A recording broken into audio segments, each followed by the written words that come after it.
Hello, नमस्कार। मेरा नाम आयुष रंजन है और आज के सेशन में हम आधुनिक भारत, आधुनिक भारतीय इतिहास का एक बहुत ही इम्पोर्टेंट टॉपिक जिसको 1857 का विद्रोह कहते हैं, उनसे संबंधित प्रश्नों को देखेंगे। और मेरी कोशिश ये रहेगी कि हर एक प्रश्न के साथ जितने भी अन्य तथ्य हैं, उन तथ्यों को एक साथ लेकर चला जाए कि इन तमाम प्रश्नों के साथ ही आपके पास कुछ अतिरिक्त प्रश्नों की भी एक सेट यानी कि एक बैंक रूपी चीज़ें तैयार हों, जो कि आपको आगामी परीक्षाओं में मदद करें। तो आइए स्टार्ट करते हैं। आज का हमारा जो पहला प्रश्न है, वो पहला प्रश्न क्या कहता है, इसकी प्रवृत्ति को समझेंगे और हम इसका उत्तर देने का प्रयास करेंगे।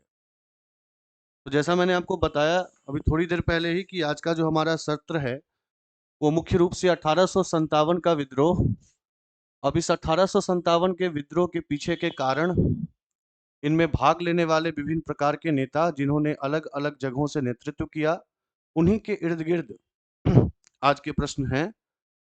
तो उसी श्रृंखला में हमारा पहला प्रश्न ये है कि 1857 का जो विद्रोह है, वो कहाँ से प्रारंभ हुआ? यानी कि 1857 का विद्रोह, जिसको हम सिपाही विद्रोह भी कहते हैं, है ना? ये सिपाही विद्रोह वास्तव में प्रारंभ कहाँ से हुआ? तो इसको समझने के लिए मैं आपको इसकी थोड़ी-सी बैकग्राउंड बता देता हूँ, जिससे आपको यही प्रश्न नहीं अपितु आगे आने वाले जितने भी प्रश्न हैं, उनको हल करने में मदद मिलेगी। तो जो ये घटना है, इसकी पटकथा लिखी गई थी जनवरी 1857 में, है ना? जनवरी 1857 में इसकी पटकथा लिखी गई और इस पटकथा का जो मुख्य नायक था, जिसके इर्द-गिर्द ये तमाम घटनाएँ घटी, वो अंग्रेजी हुकूमत के द्वारा एक प्रकार का कारतूस, जिसे हम एनफील्ड कारतूस कहते हैं, एनफील्ड कारतूस का इंट्रोडक्शन था। यानी कि अंग्रेजी हुकूमत ने एनफील्ड कारतूस को एक तरीके से इंट्रोड्यूस किया। अब जब इसको इंट्रोड्यूस किया गया एनफील्ड कारतूस को, तो एक अफवाह सी उड़ी। और ये अफवाह कहाँ उड़ी? तो ये बैरकपुर छावनी है पश्चिम बंगाल की।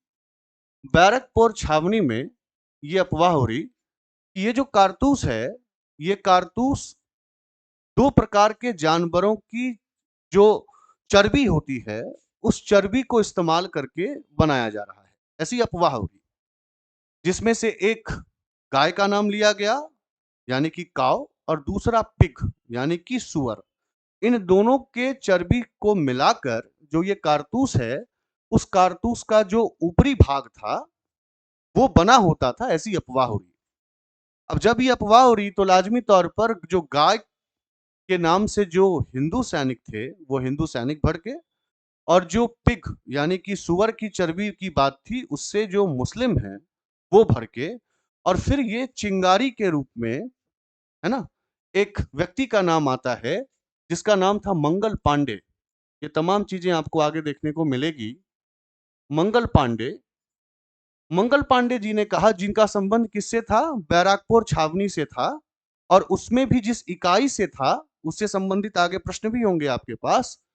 34वीं नेटिव इन्फेंट्री, जो बैराकपुर छावनी से संबंधित थी, वहां के एक सैनिक मंगल पांडे ने कहा कि मैं इस कारतूस का जो है वो इस्तेमाल नहीं करूंगा।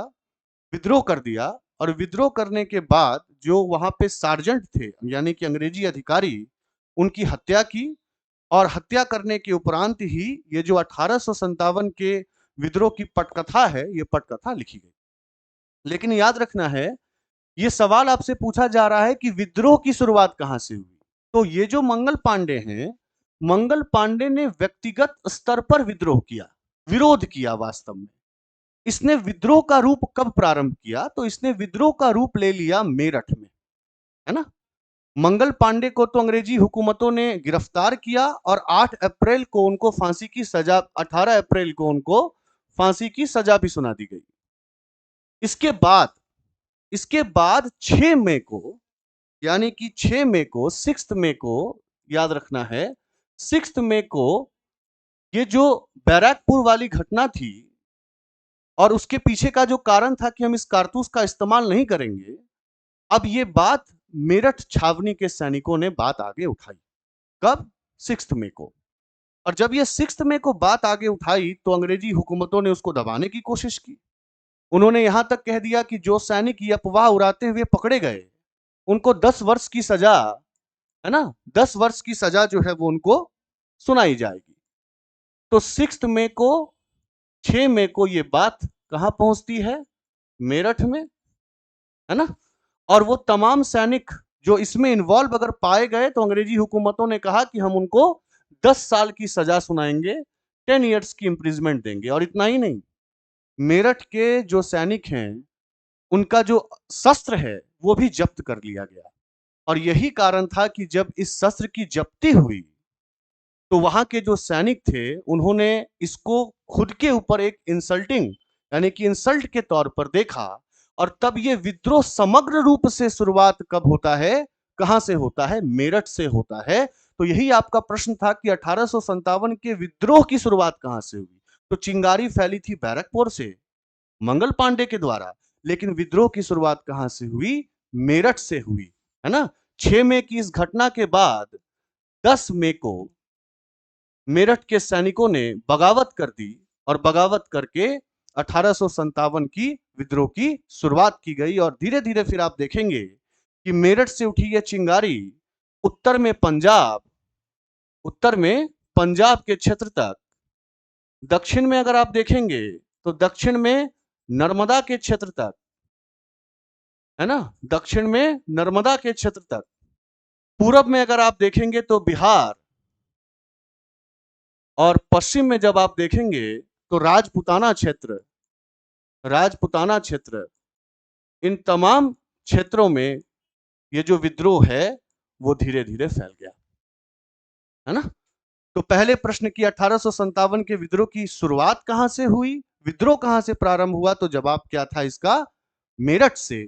कब हुआ? याद रखना है 10 मई 1857, 1857। और इसके पीछे का कारण कब है? तो 6 मई, जब मेरठ के सैनिकों ने कहा कि हमें इस कारतूस का इस्तेमाल नहीं करना है, जिसके रिस्पॉन्स में, जिसके प्रतिक्रिया में अंग्रेजी हुकूमतों ने कहा कि जो सैनिक ये करते हुए पाए गए उनको 10 वर्ष की सजा सुनाई जाएगी, उनका शस्त्र जब्त कर लिया गया, जिसके विरोध में 10 मई में मेरठ से इसकी शुरुआत की गई। ठीक है, तो ये पहला प्रश्न आपके समक्ष था। ऐसे ही हम दूसरे प्रश्न की तरफ आगे बढ़ते हैं। दूसरे प्रश्न को जरा हम समझेंगे, समझने की कोशिश करेंगे। प्रश्न है आपके पास कि 1857 के विद्रोह का, शब्द पर गौर कीजिए, तात्कालिक कारण क्या था? तात्कालिक कारण का मतलब होता है इमीडिएट, है ना। इमीडिएट का मतलब होता है वो कौन सी घटना थी जिसने वास्तव में 1857 के विद्रोह में चिंगारी की भूमिका निभाई। अब अगर आप इसके ऑप्शंस को पढ़ेंगे तो पहला ऑप्शन कहता है चर्बी वाले कारतूसों का प्रयोग आरंभ करना, जिसके ऊपर हमने अभी डिस्कस किया थोड़ी देर पहले। दूसरा है डलहौजी का जब्ती का सिद्धांत।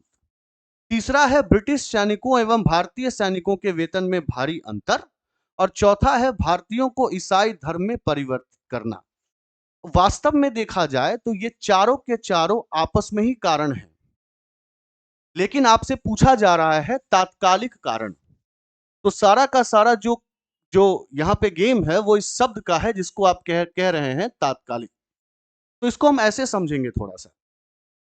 देखिए, जब हम किसी भी प्रकार के विद्रोह की बात करते हैं ना, तो विद्रोह अपने आप में एक प्रतिक्रिया होती है। ठीक है, ये प्रतिक्रिया है, रिस्पॉन्स है। और ये रिस्पॉन्स होती है लंबे समय से चले आ रहे अन्याय के खिलाफ। यानी कि किसी भी विद्रोह के पीछे के जब आप कारण को देखेंगे तो दो प्रकार के कारण होते हैं। एक को कहा जाता है संग्रहित।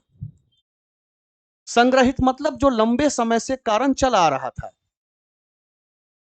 और लंबे समय से चले आ रहे कारणों को जो स्फुटित करता है, यानी कि जो उसमें चिंगारी का काम करता है, उसी को हम कहते हैं तात्कालिक। तात्कालिक।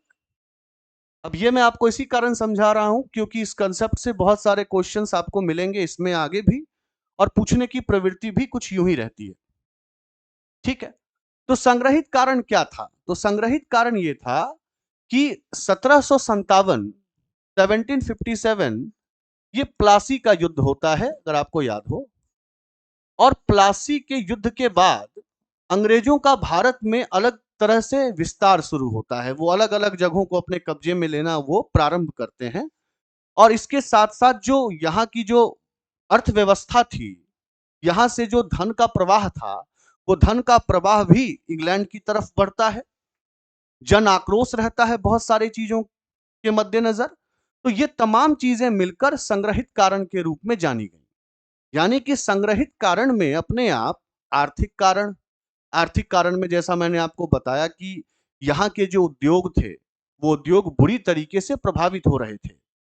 यहाँ से कच्चे माल इंग्लैंड ले जाया जाता था, वहां पर उसकी मैन्युफैक्चरिंग विनिर्माण किया जाता था और फिर वही वस्तु भारत में आकर ऊंचे दामों पर बेचा जाता था, जिससे न केवल यहाँ की अर्थव्यवस्था पर नकारात्मक प्रभाव पड़ रहा था, बल्कि यहाँ के जो विनिर्माण यानी कि मैन्युफैक्चरिंग से संबंधित उद्योग थे, उन उद्योगों पर भी नकारात्मक प्रभाव पड़ रहा था।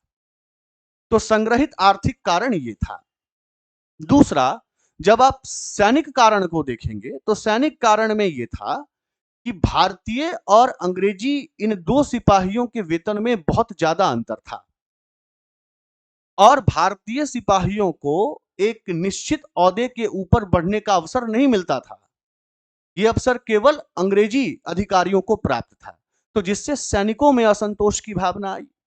यानी कि ये जो संग्रहित कारण हैं, इन संग्रहित कारण में अपने आप आर्थिक के साथ साथ सैन्य के साथ साथ कहीं ना कहीं राजनीतिक भी। अब राजनीतिक कैसे था, पॉलिटिकल कैसे थे, वो मैं आपको बताता हूं। जिससे संबंधित यहां पर एक शब्द भी है, डलहौजी का जब्ती का सिद्धांत। वास्तव में डलहौजी के समय में, लॉर्ड डलहौजी के समय में जब्ती का सिद्धांत यानी कि जब्ती का सिद्धांत दिया गया। अब ये जब्ती का सिद्धांत बेसिकली क्या था, तो इसको अंग्रेजी में कहते हैं डॉक्ट्रिन ऑफ लैप्स, है ना, डॉक्ट्रिन ऑफ लैप्स। अब डॉक्ट्रिन ऑफ लैप्स क्या था, मतलब वैसे क्षेत्र, वैसे राजा जिनका स्वयं का पुत्र नहीं है, गोद लिया हुआ पुत्र है, तो उन राजाओं का गोद लिया हुआ पुत्र आगे चल के राजा बनेगा या नहीं, इसके चलते डलहौजी ने बहुत सारी शर्तें लगा दी, जिन शर्तों के कारण उन राजाओं के जो एडॉप्टेड पुत्र थे, यानी कि गोद लिए हुए बच्चे, उनके आगे राजा बनने पर एक प्रश्नवाचक चिन्ह लग गया, है ना। जैसे झांसी, रानी लक्ष्मीबाई, उनकी भी यही स्थिति थी। नागपुर नागपुर यहां पर भी यही स्थिति थी। संभलपुर, जयपुर, ये ऐसे ऐसे राजपूताना क्षेत्र थे जहां पर यही स्थिति पैदा हुई थी कि जो गोद लिए हुए पुत्र थे, उनके आगे राजा बनने पर एक प्रश्नवाचक चिन्ह था। तो इसके कारण उन राजाओं के अंदर एक राजनीतिक असंतोष की स्थिति। तो इन तमाम स्थितियों ने कहीं ना कहीं एक जो आधारभूत कारण है उनका निर्माण तो किया, लेकिन जैसा मैं आपको बता रहा हूं, ये तमाम चीजें बारूद की तरह है। सवाल है चिंगारी कौन बनेगा, क्योंकि जब तक बारूद में चिंगारी ना हो तो वो एक धमाके के रूप में नहीं देखा जा सकता। तो वो जो तात्कालिक कारण था, यानी कि इमीडिएट कॉज था, वो इमीडिएट कॉज वही था जो मैंने इससे पहले वाले प्रश्न में आपके साथ डिस्कस किया था, एनफील्ड नाम की कारतूस। और उस एनफील्ड नाम की कारतूस को लेकर एक प्रकार का अफवाह उड़ जाना, इसमें गाय और सुअर दोनों की चर्बी जो है वो मिली हुई है, जिसके कारण मंगल पांडे का पहले विद्रोह और उसके बाद फिर धीरे धीरे मेरठ, और मेरठ के बाद फिर भारत के अलग अलग प्रांतों में विद्रोह की स्थिति का उत्पन्न होना। तो ये जो क्वेश्चन था अपने आप में ये तात्कालिक कारण पर स्थित था, जिस कारण इसका सही जवाब क्या था, चर्बी वाले कारतूसों का प्रयोग आरंभ करना। किंतु अगर मैं इस प्रश्न से तात्कालिक शब्द हटा दूं कि 1857 के विद्रोह के क्या कारण थे, और एक ऑप्शन में दे दूं इनमें से सभी, तो कारण सभी हैं, लेकिन बी, सी और डी ये संग्रहित कारण है। तात्कालिक कारण केवल और केवल क्या है, चर्बी वाले कारतूसों का प्रयोग आरंभ करना। ठीक है, तो इस प्रकार से जो है क्वेश्चन नंबर 2 का सही जवाब क्या बनता है? ए। ये 2 प्रश्न थे हमारे पास। चलिए आगे बढ़ते हैं। आगे क्या प्रश्न है? चलिए, अगर आपने पहले क्वेश्चन को ध्यान से देखा होगा तो इस क्वेश्चन में आपको कोई दिक्कत नहीं होगी। क्या है प्रश्न? प्रश्न स्पष्ट तौर पर यह कह रहा है, वह पहला भारतीय सिपाही कौन था जिसने चर्बी वाले कारतूस का प्रयोग करने से इनकार कर दिया? तो जैसा मैंने आपको बताया थोड़ी देर पहले, अब आप इसको पूरी तरीके से अपने दिमाग में लेकर चलेंगे। याद होगा आपको बैरकपुर, है ना? और बैरकपुर में भी 34वीं नेटिव इन्फेंट्री ये इकाई है मिलिट्री की, और इसी के एक सैनिक थे जिनका क्या नाम था? मंगल पांडे। ठीक है, तो मंगल पांडे ने कहा भैया ऐसा है, हम इस एनफील्ड नाम के कारतूस का प्रयोग नहीं करेंगे। क्यों नहीं करेंगे? क्योंकि लाजमी तौर पे इससे हमारी धार्मिक संवेदनाएं जुड़ी हुई हैं। और उन्होंने 29 मार्च 1857, ये आप लिखते चलेंगे अब, 29 मार्च 1857, ये वो दिन है, ये वो तारीख है जिस तारीख को इन्होंने कहा कि हम इसका प्रयोग करने से इनकार करते हैं। और इतना ही नहीं, अपने छावनी के 2 अधिकारी, जिस 2 अधिकारी में से एक का नाम था युजसन, एक का क्या नाम था? युजसन, सार्जेंट युजसन, है ना?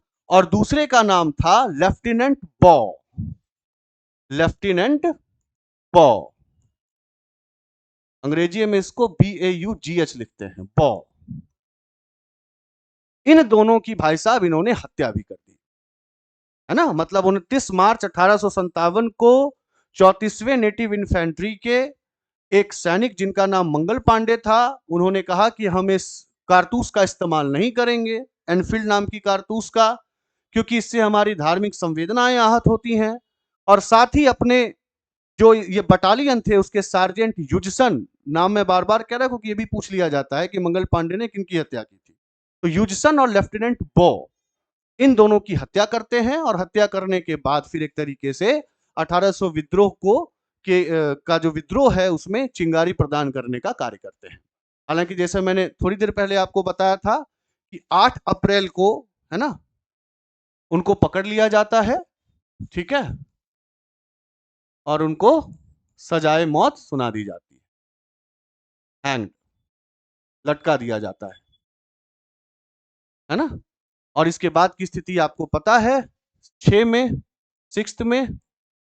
6 में को ये वारदात मेरठ में होती है, जब मेरठ के सैनिक ये बोलते हैं कि हमें भी इसका इस्तेमाल नहीं करना है, जिसके प्रतिक्रिया स्वरूप अंग्रेजी हुकूमत कहती है कि आप अगर नहीं करेंगे तो आपको 10 साल की सजा सुनाई जाएगी। उनका शस्त्र जब्त कर लिया जाता है, और जिसके परिणाम स्वरूप 10 मई को 10 मई को 10 मई 1857 को फिर इस विद्रोह की एक संगठित शुरुआत जो है वो कहां से होती है? मेरठ से होती है। ठीक है, जिसको हमने पहले क्वेश्चन में डिस्कस किया था। बहरहाल इस क्वेश्चन का, जिसमें पूछा जा रहा था कि पहले भारतीय सिपाही कौन थे, उनका नाम क्या है? मंगल पांडे, यानी कि 3 का option number A is the correct answer. चलिए क्वेश्चन नंबर 4 पे चलते हैं। अगर आपने पहले क्वेश्चन को ध्यान से देखा होगा और इसके पहले वाले क्वेश्चन को ध्यान से देखा होगा तो इसमें कोई दिक्कत नहीं होगी। मंगल पांडे, जिसने अकेले 1857 ईस्वी में विद्रोह का सूत्रपात किया, सूत्रपात मतलब चिंगारी प्रदान की, वो किस इन्फेंट्री से संबंधित थे? तो अभी थोड़ी देर पहले मैंने आपको बताया था कि इनका संबंध बैरकपुर छावनी के 34वें नेटिव इन्फेंट्री से था, यानी कि 34th नेटिव इन्फेंट्री से था। इसी कारण मैंने कहा है कि जब आप एक कंसेप्चुअल स्टडी करेंगे तो उस कंसेप्चुअल स्टडी के बाद आपके मन में किसी प्रकार का कोई संदेह रहेगा ही नहीं, जिसके कारण आपके पास जितने भी सवाल हैं वो बिल्कुल आराम से सॉल्व होते चले जाएंगे, जैसा आप यहाँ पे देख पा रहे हैं। मंगल पांडे, जिनका संबंध 34वें नेटिव इन्फेंट्री से था, उन्होंने 1857 के विद्रोह का क्या किया, सूत्रपात किया। तो इस प्रकार से ये क्वेश्चन नंबर 4 का करेक्ट आंसर भी क्या था, ए था। ठीक है, चलिए आगे बढ़ते हैं। आइए जी, और जैसा मैंने आपको पहले ही बताया था कि मेरी पूरी कोशिश ये रहेगी कि एक टॉपिक से संबंधित जितने भी तथ्य हैं वो मैं आपको बताते चलूं कि आगे आपको दिक्कत ना हो। ठीक है, क्वेश्चन क्या है पहले वो समझिए। क्वेश्चन ये है कि निम्नलिखित में से, माफ कीजिएगा थोड़ा सा नीचे करेंगे हम जी। तो प्रश्न क्या है, प्रश्न ये है कि बेगम हजरत महल ने 1857 के विद्रोह का नेतृत्व निम्नलिखित में से किस शहर में किया। अब देखें, 1857 का विद्रोह जिन जिन जिन क्षेत्रों में गया आपको मैं बता चुका हूं, उन क्षेत्रों के वे राजा, जो राजा डलहौजी के डॉक्ट्रिन ऑफ लैप्स के कारण एक तरीके से जूझ रहे थे, उन्होंने भारत के अलग अलग हिस्से में क्या की, अलग अलग हिस्से में विद्रोह का नेतृत्व किया। ठीक है, फॉर एग्जाम्पल अगर मैं कानपुर की बात करूं तो आपने नाना साहब का नाम सुना होगा। ठीक है, अगर मैं बिहार की बात करूं तो बिहार में आपने कुंवर सिंह का नाम सुना होगा, जिनका संबंध जगदीशपुर से था। तो कुंवर सिंह, वीर कुंवर सिंह कहा जाता है इनको।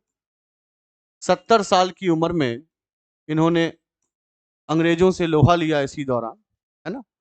इलाहाबाद में आपने अगर लियाकत खान का नाम सुना होगा। तो इन तमाम लोगों ने भारत के अलग अलग हिस्से से क्या किया, इस विद्रोह का समर्थन किया। इसी दौर में एक शहर है जिसको नवाबों का शहर कहा जाता है, लखनऊ। और इस लखनऊ से, नवाबों के शहर से, जिन्होंने 1857 के विद्रोह का नेतृत्व किया, वो बेगम हजरत महल थी। तो फैक्चुअल तौर पे तो इसका जवाब क्या हो जाएगा कि बेगम हजरत महल ने 1857 में किस शहर से नेतृत्व किया, तो लखनऊ से किया। लेकिन जैसा मैंने आपको बताया कि मैं इसके पीछे की स्थिति आपको बताने की पूरी कोशिश करूंगा कि इससे संबंधित जो अन्य तथ्य हैं वो भी आपको पता चले। ठीक है, तो अन्य तथ्य क्या है, मामलात कहां से शुरू हुए। तो ये जो बेगम हजरत महल हैं, बेगम हजरत महल के एक पुत्र थे जिनका नाम था बिरजिस कादरी। बिरजिस कादरी, ठीक है, बिरजिस कादरी जो कि हजरत महल के पुत्र थे, इनको लखनऊ का जो नवाब है, लखनऊ का नवाब घोषित कर दिया जाता है। और लखनऊ के नवाब को घोषित करते के साथ ही 1857 की जो लखनऊ वाली धारा थी उसकी शुरुआत होती है। अब इस दौरान होता क्या क्या है, तो एक तरफ बिरजिस कादरी जो कि हजरत महल के पुत्र थे, उनको लखनऊ का नवाब घोषित कर दिया जाना, और उस दौरान अंग्रेजी हुकूमत अपने मुख्य मुख्य शहरों में अपना रेसिडेंट रखती थी। रेसिडेंट का मतलब वो अधिकारी जो उस शहर में रह रहा हो। तो लखनऊ में वहां उस समय अधिकारी हुआ करते थे जिनका नाम था हेनरी लॉरेंस। ठीक है, क्या नाम था, हेनरी लॉरेंस। ये सब मैं आपको इसी कारण बता रहा हूं क्योंकि इससे संबंधित तथ्य आपको आगे मिलेंगे। ये क्या थे, ये रेसिडेंट थे, अंग्रेजी रेसिडेंट थे। कहां पर, लखनऊ में। तो जब इस विद्रोह की शुरुआत हुई लखनऊ में, तो ऑब्वियस सी बात है, हेनरी लॉरेंस ने समझ लिया कि अब मेरी जान को खतरा है, और ये वहां से अपने चुनिंदा सैनिकों को लेकर और एक तरीके से उन्होंने छुपने की कोशिश की। लेकिन होता यह है कि हेनरी लॉरेंस जो है वो मार दिए जाते हैं, मतलब विद्रोहियों ने इनकी हत्या कर दी। ठीक है, तो कभी कभी क्वेश्चन आपसे यह भी पूछा जाता है कि लखनऊ में निम्नलिखित में से किस रेसिडेंट की हत्या कर दी, तो याद रखिएगा हेनरी लॉरेंस। अब हेनरी लॉरेंस की हत्या कर दी। अब हेनरी लॉरेंस की हत्या के बाद दो और शख्सियत को यह भार सौंपा गया कि भैया आप जो है वो लखनऊ को अपने कब्जे में लेने की कोशिश करें, क्योंकि लॉरेंस साहब की हत्या कर दी गई। तो वो कौन कौन व्यक्ति थे? एक थे हेनरी हैवलॉक,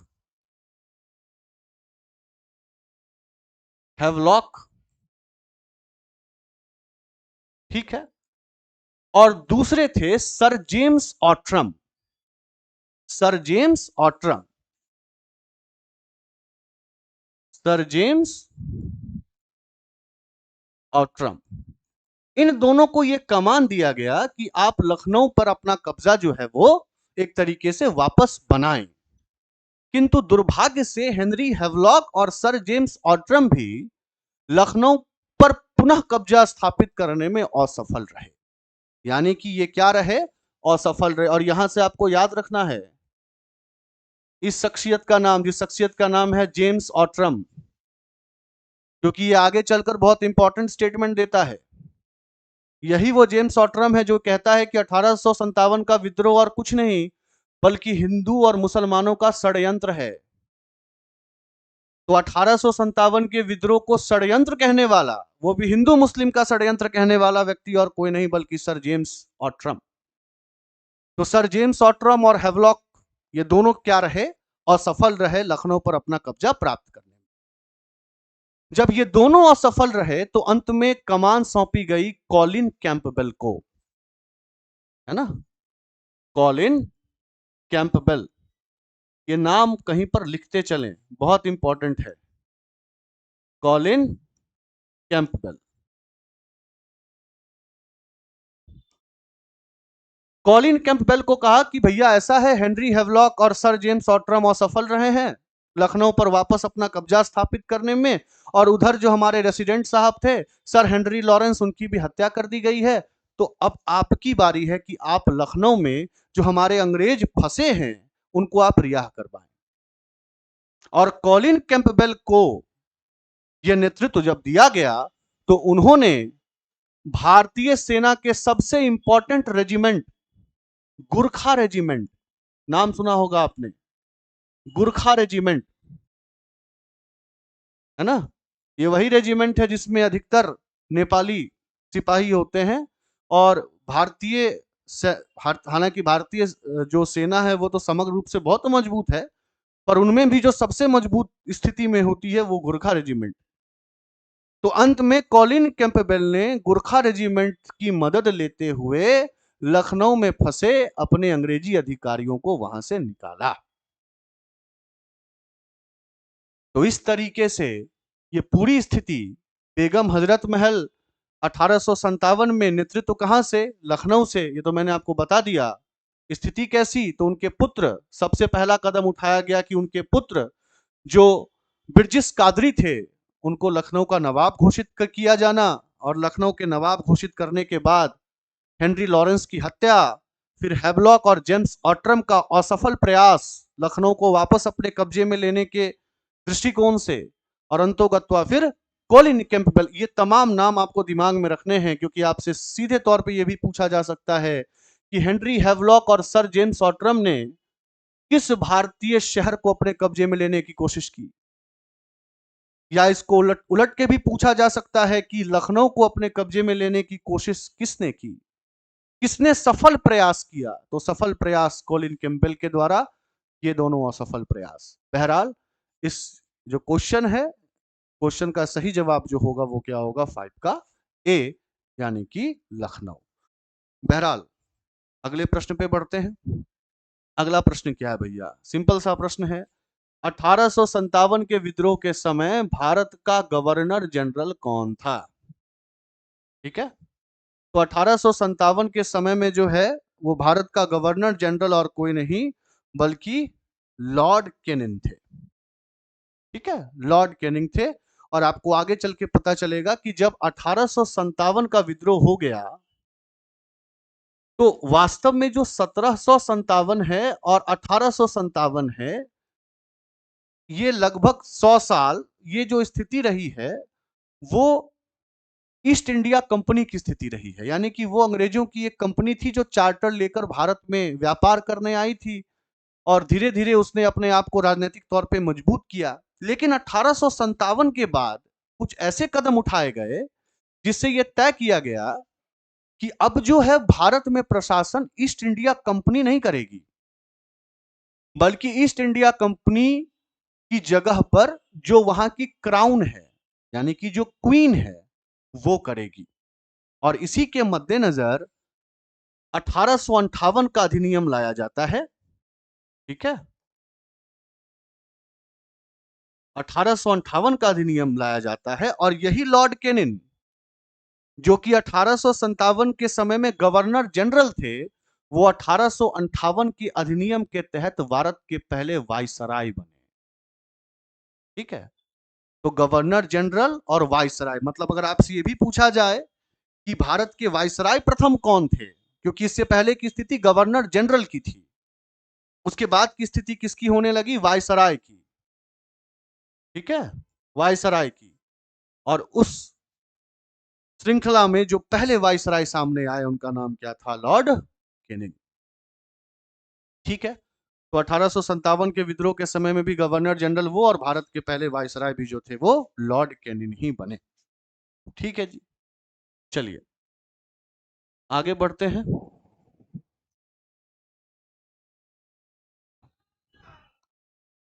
अब देखिए, अगर आपने पहले के कुछ प्रश्नों को देखा होगा तो ये प्रश्न आपको बिल्कुल ही सिंपल सा लगेगा, है ना। क्या है क्वेश्चन भैया, वर्ष 1857 के विद्रोह के निम्न नेताओं में किसने सबसे पहले अपना बलिदान दिया। तो भैया सबसे पहले अपना बलिदान किसने दिया, कुंवर सिंह ने दिया।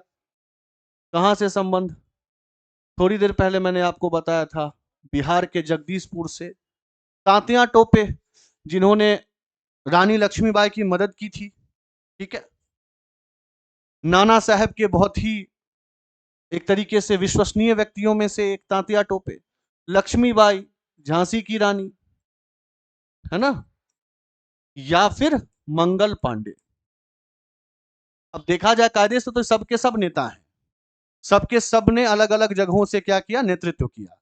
लेकिन पूछा क्या जा रहा है वापस से आपसे, सबसे पहले, तो सबसे पहले मैंने क्या बताया आपको, मंगल पांडे की स्थिति आपको याद होगी, 29 मार्च 1857, है ना, 29 मार्च 1857। क्या कहना कि हम एनफील्ड कारतूस का प्रयोग नहीं करेंगे, बगावत कर देना, यूजसन की हत्या कर देनी, और उसके बाद फिर उनको भी 8 अप्रैल को फांसी की सजा, और फिर वहीं से चिंगारी के रूप में विद्रोह का स्फुटित होना। तो पहले नेता लाजमी तौर पे कौन थे, मंगल पांडे थे। तो 7वां का डी जो है वो करेक्ट आंसर। ठीक है, चलिए जी 8वां चलते हैं। 1857 के विद्रोह में कानपुर में सैनिकों का नेतृत्व किसने किया। अब इसके पहले वाले प्रश्न में ही मैंने आपको क्लियर बताया था, कानपुर। तो इस क्वेश्चन का जवाब देने से पहले आप ना चंद नेताओं का नाम लिख लें या व्यक्तित्व का नाम लिख लें, और उन्होंने कहां से नेतृत्व किया, फिर वो चीजें आपको खुद जो है वो क्लियर हो जाएंगी। ठीक है जी, तो जैसे आपने बहादुर शाह जफर का नाम सुना होगा। ठीक है, बहादुर शाह जफर, ये जो 1857 की क्रांति थी उसके एक तरीके से ये सांकेतिक नेता थे। सांकेतिक नेता का मतलब जिनके नाम पर सब चीजें हो रही हैं, सांकेतिक नेतृत्व। देखिए, सांकेतिक नेतृत्व कहने का मेरा मेरा क्या मतलब है कि 1857 का विद्रोह जो था ना, वो ऐसा नहीं था कि वो एक तरीके से लुकिंग फॉरवर्ड, यानी कि आगे की तरफ देखने वाला विद्रोह था, नहीं, ऐसा बिल्कुल नहीं था। 1857 का विद्रोह विद्रोह इसी कारण रह गया, आंदोलन नहीं बन पाया। इसके पीछे का कारण यह था कि कोशिश ये थी कि अंग्रेजों के पहले की जो हुकूमत थी उसको पुनर्स्थापित किया जाए, और अंग्रेजों से पहले की हुकूमत भारत में मुगलों की थी, है ना। तो मुगल के जो बादशाह थे बहादुर शाह जफर, इन्हीं को सांकेतिक नेता बनाकर यह कोशिश की गई कि वापस से मुगलिया शासन लाया जाए, क्योंकि मुगलिया शासन जैसी भी थी वो अंग्रेजी हुकूमत से बेहतर है, ये सोच थी। तो सांकेतिक नेतृत्व किसके हाथ में गया, बहादुर शाह जफर के हाथ में गया। लेकिन जो वास्तविक नेतृत्व था वो जनरल बख्त खान,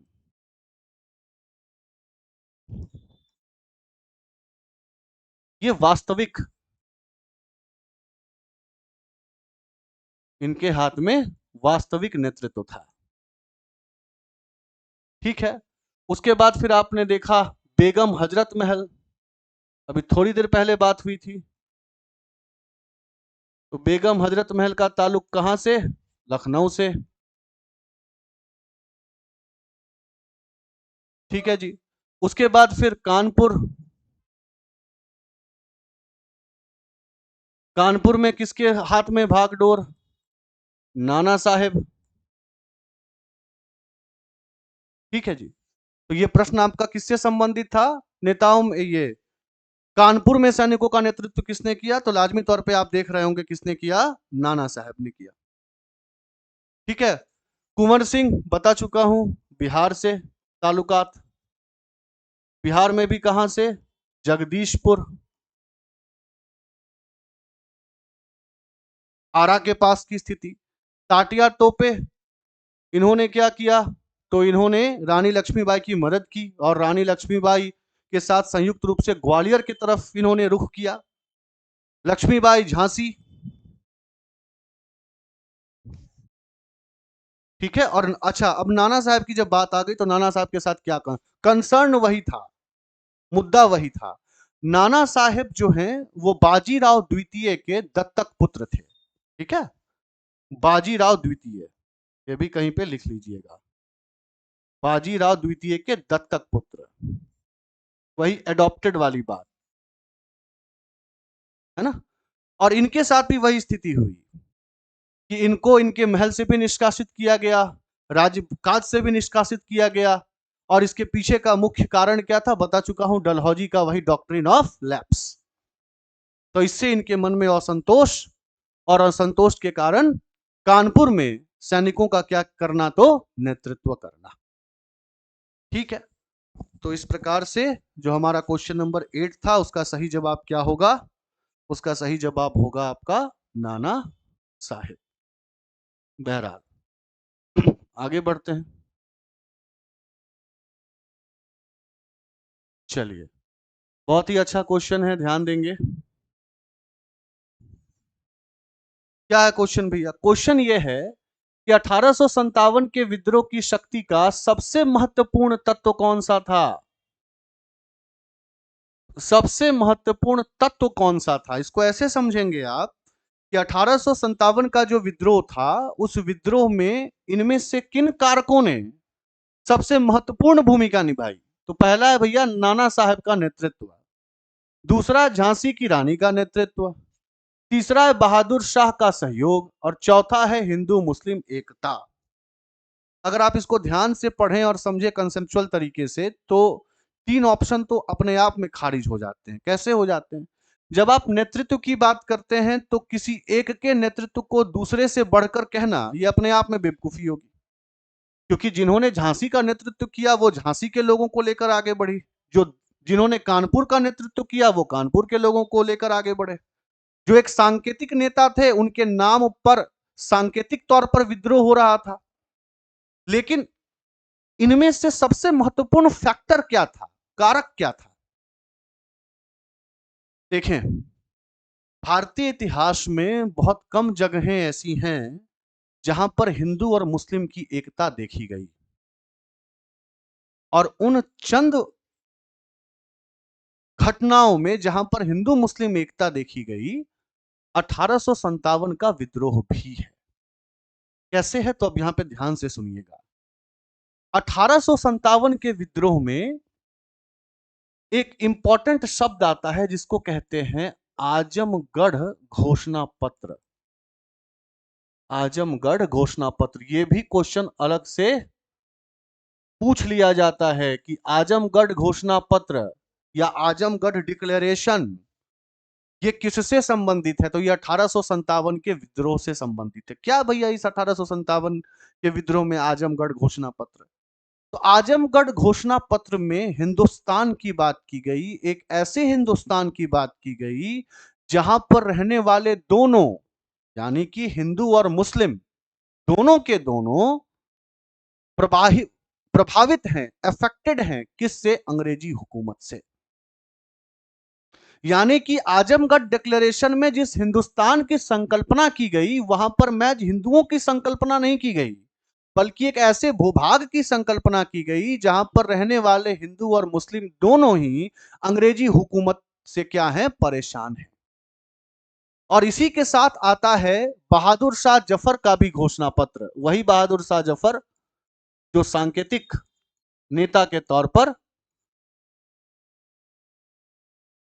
देखे गए यहां पर, बहादुर शाह जफर का घोषणा पत्र, इसमें भी हिंदू और मुस्लिम के समान अधिकार की बात की गई और उनको समान रूप से विक्टिम बताया गया, है ना। समान रूप से कहा गया कि ये अंग्रेजी हुकूमत से क्या है, दोनों के दोनों एक साथ प्रभावित हैं। और जब आप 1857 के विद्रोह का नेतृत्व देखेंगे तो यहां पर आपको हिंदू नेतृत्व के साथ साथ मुस्लिम नेतृत्व भी देखने को मिलेगा, जो आपने थोड़ी देर पहले देखा। एक तरफ नाना साहेब हैं तो एक तरफ बख्त खान है ना।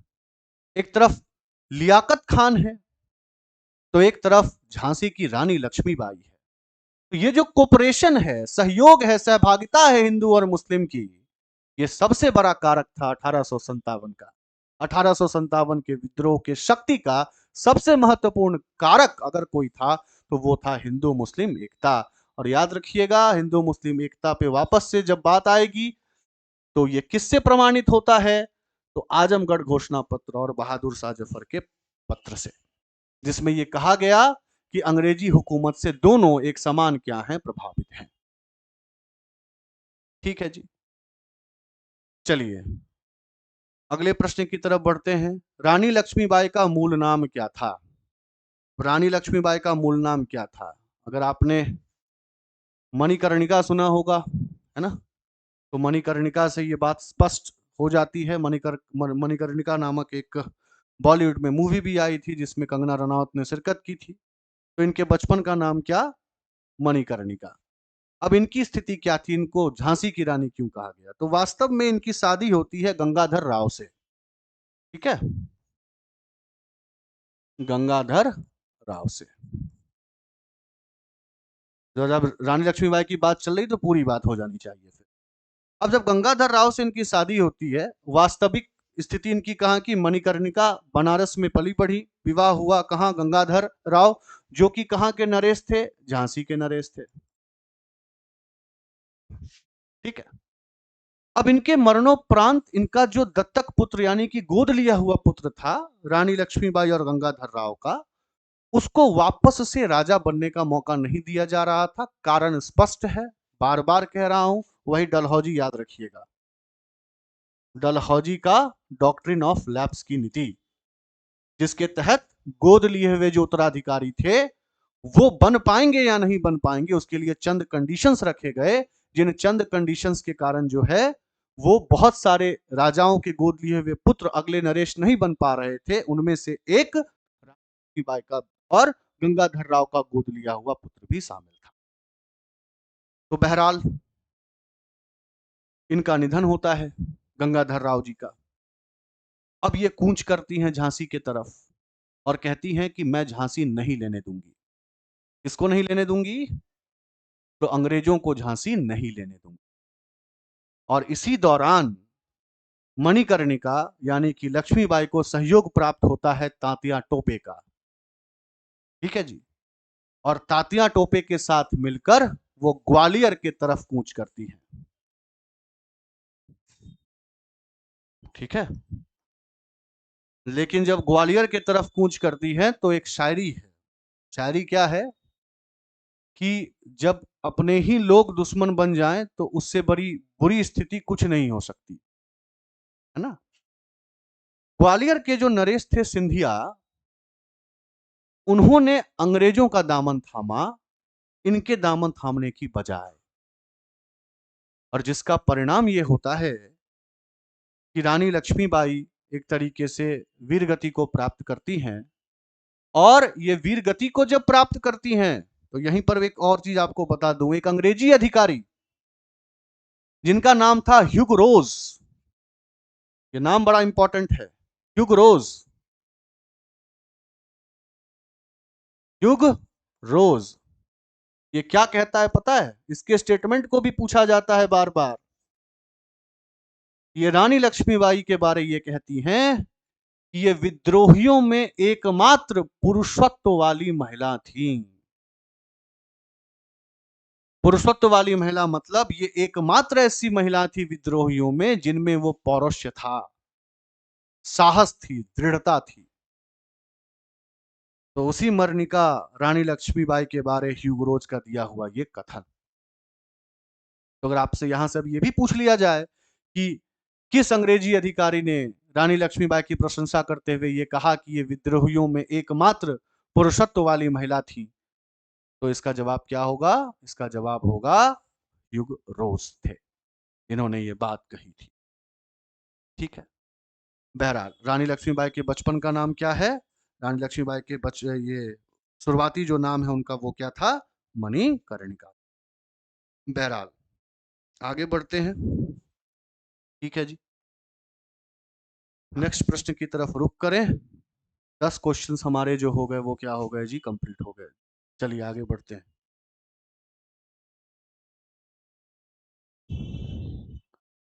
हाँ आइए भैया, क्या पूछा जा रहा है? भारत के शिक्षित मध्यम वर्ग ने आखिरकार क्या किया? 1857 की क्रांति का विद्रोह, एक तरीके से विरोध किया, 1857 की क्रांति का समर्थन किया, 1857 की क्रांति में तटस्थ रहे, या देशी शासकों के विरुद्ध संघर्ष किया? तो देखें, 1857 के विद्रोह की जब आप सीमाओं को देखेंगे तो उन सीमाओं में एक सीमा यह भी है कि 1857 के विद्रोह का जो जनाधार था, ठीक है, जो जनाधार था वो जनाधार कम था, है ना? आखिरकार ये जो जिस जनाधार की मैं बात कर रहा हूं वो जनाधार कम कहने से मेरा क्या तात्पर्य है? मेरा तात्पर्य यह है कि जो जमींदार थे, है ना, और तालुकेदार थे, तालुकदार, उन्होंने स्पष्ट तौर पर इस 1857 के विद्रोह का समर्थन नहीं किया। समर्थन करने से वो मना कर दिया उन्होंने, क्योंकि उनका ये मानना था कि उनके जमींदारी का हित अंग्रेजों की हुकूमत में ही छुपा है। और ऐसा इस कारण था क्योंकि जो मैंने आपको बताया कि 1757 से लेकर 1857 का जो वक्त है, इस दौरान अंग्रेजों ने भूमि राजस्व में सुधार के नाम पर जो कदम उठाए, चाहे वो रैयतवारी व्यवस्था हो, ठीक है, रैयतवारी व्यवस्था हो, चाहे वो आपका स्थायी बंदोबस्त हो, लॉर्ड कॉर्नवालिस के समय में बंदोबस्त, चाहे वो टप्पेदारी हो या महलवारी व्यवस्था हो, इन तमाम व्यवस्थाओं में कहीं ना कहीं हित इनका छुपा था। तो इन्होंने इसका समर्थन जो है वो करने से मना कर। वैसे ही जो व्यापारी वर्ग था, उन्होंने क्रांतिकारियों का शोषण किया। ये समस्त 1857 के विद्रोह की सीमाएं हैं, निगेटिव पॉइंट्स हैं, अपने ही अपनों के खिलाफ है, अपने अपने निजी स्वार्थों को लेकर। और उसी दौर में ये जो शिक्षित मध्यम वर्ग था ना, ये तटस्थ रहा, मतलब उदासीन रहा, ना तो बहुत ज्यादा पार्टिसिपेशन, ना पार्टिसिपेशन नहीं करेंगे। अब इसके पीछे का कारण क्या था? तो जो जैसा मैंने थोड़ी देर पहले आपको बताया था कि जो 1857 का विद्रोह है उस पर यह आरोप यह भी लगता है कि ये आगे की तरफ मुड़ने वाला विद्रोह नहीं था। आगे की तरफ मुड़ने वाला का विद्रोह मतलब क्या होता है? ऐसा विद्रोह जहां पर पुरानी स्थितियां नए स्थितियों के द्वारा पदस्थापित हों, यानी कि पुराने समीकरण समाप्त हो, नए समीकरण का एक तरीके से क्या हो, आह्वान किया जाए। लेकिन 1857 के विद्रोह में उल्टा था। यहां अंग्रेजों के हुकूमत के खिलाफ मुगलिया शासन की प्रशंसा थी, यानी कि जिस विद्रोह को आगे की तरफ देखना चाहिए था वो विद्रोह पीछे की तरफ देख रहा था, और इस शिक्षित वर्ग को यही खटक रहा था।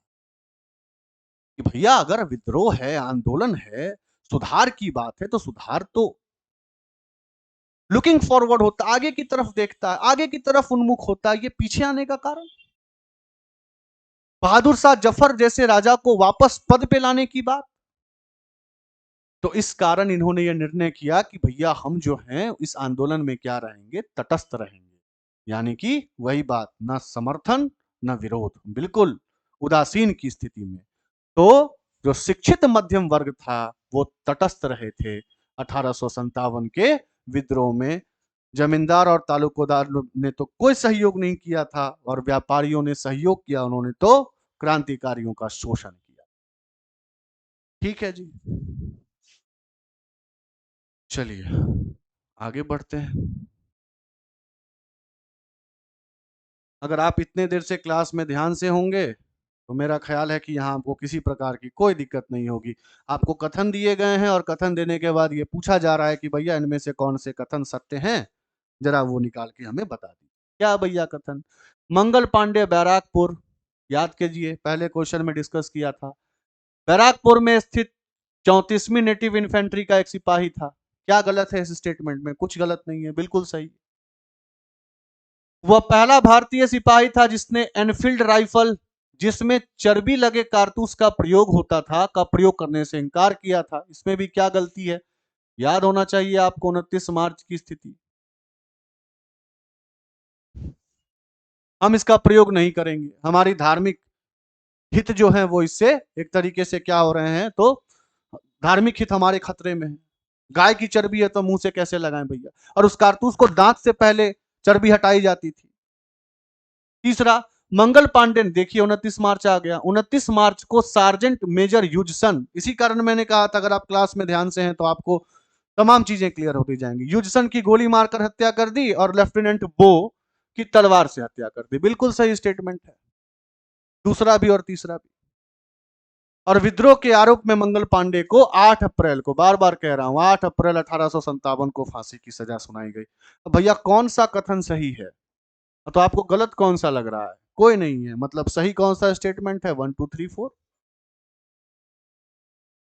ठीक है जी, बिल्कुल क्लियर बात। चलिए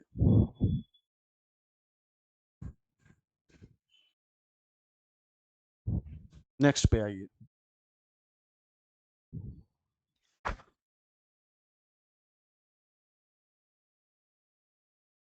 क्या है अगला क्वेश्चन? फैक्चुअल टाइप का क्वेश्चन है। माफ कीजिएगा, थोड़ा सा नीचे करूंगा इसको जी। अब सही है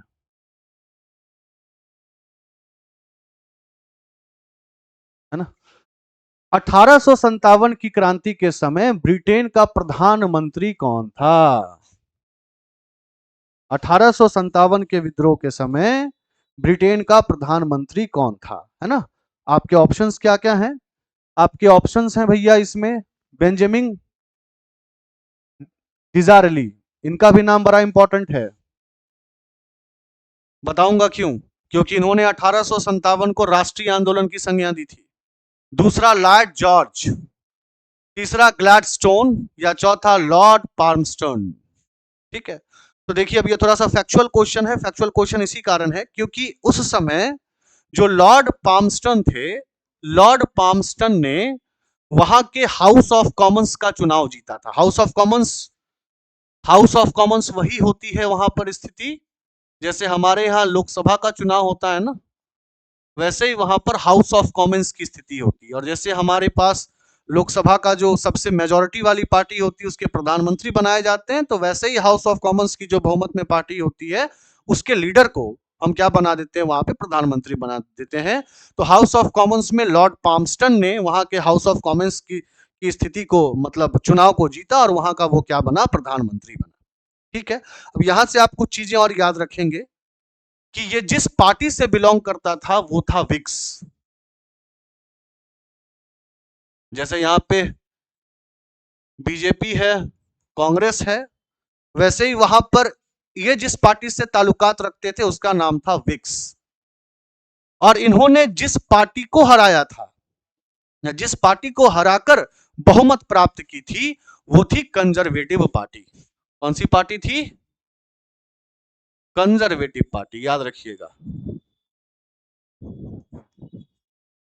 और कंजर्वेटिव जैसे विग पॉलिटिकल पार्टी का नेता कौन हुआ? लॉर्ड पाल्मस्टन।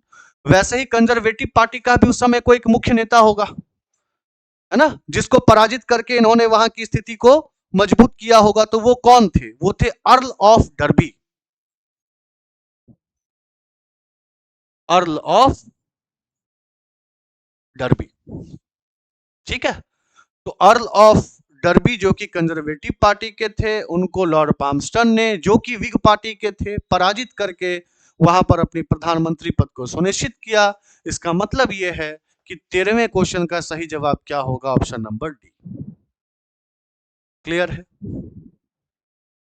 ठीक है, चलिए आगे बढ़ते हैं। अब जो आगे का क्वेश्चन है उसमें फिर से वही है, क्या है? एक तरफ सूची में विद्रोह का क्षेत्र दिया हुआ है और दूसरी तरफ में आपको क्या दिया हुआ है? विद्रोह के नेता दिए हुए हैं। ठीक है, चलिए जी। तो मेरठ, मेरठ के बाद फिर दिल्ली, दिल्ली के बाद फिर हरियाणा, और हरियाणा के बाद फिर क्या है? बरेली। और इधर आपके पास नाम दिए हुए हैं क्या?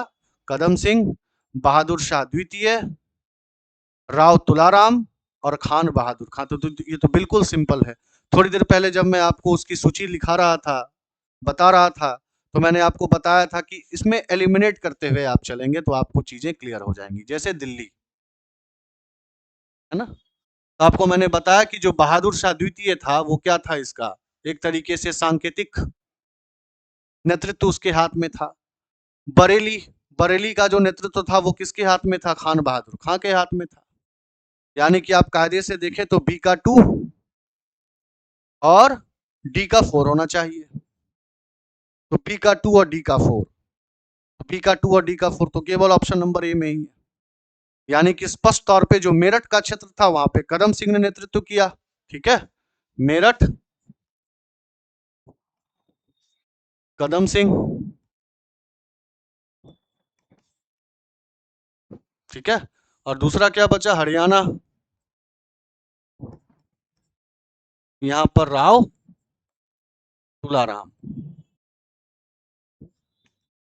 ठीक है, तो उस हिसाब से इस क्वेश्चन का सही जवाब क्या बनता है? ऑप्शन नंबर ए बनता है। ठीक है, चलिए आगे बढ़ते हैं।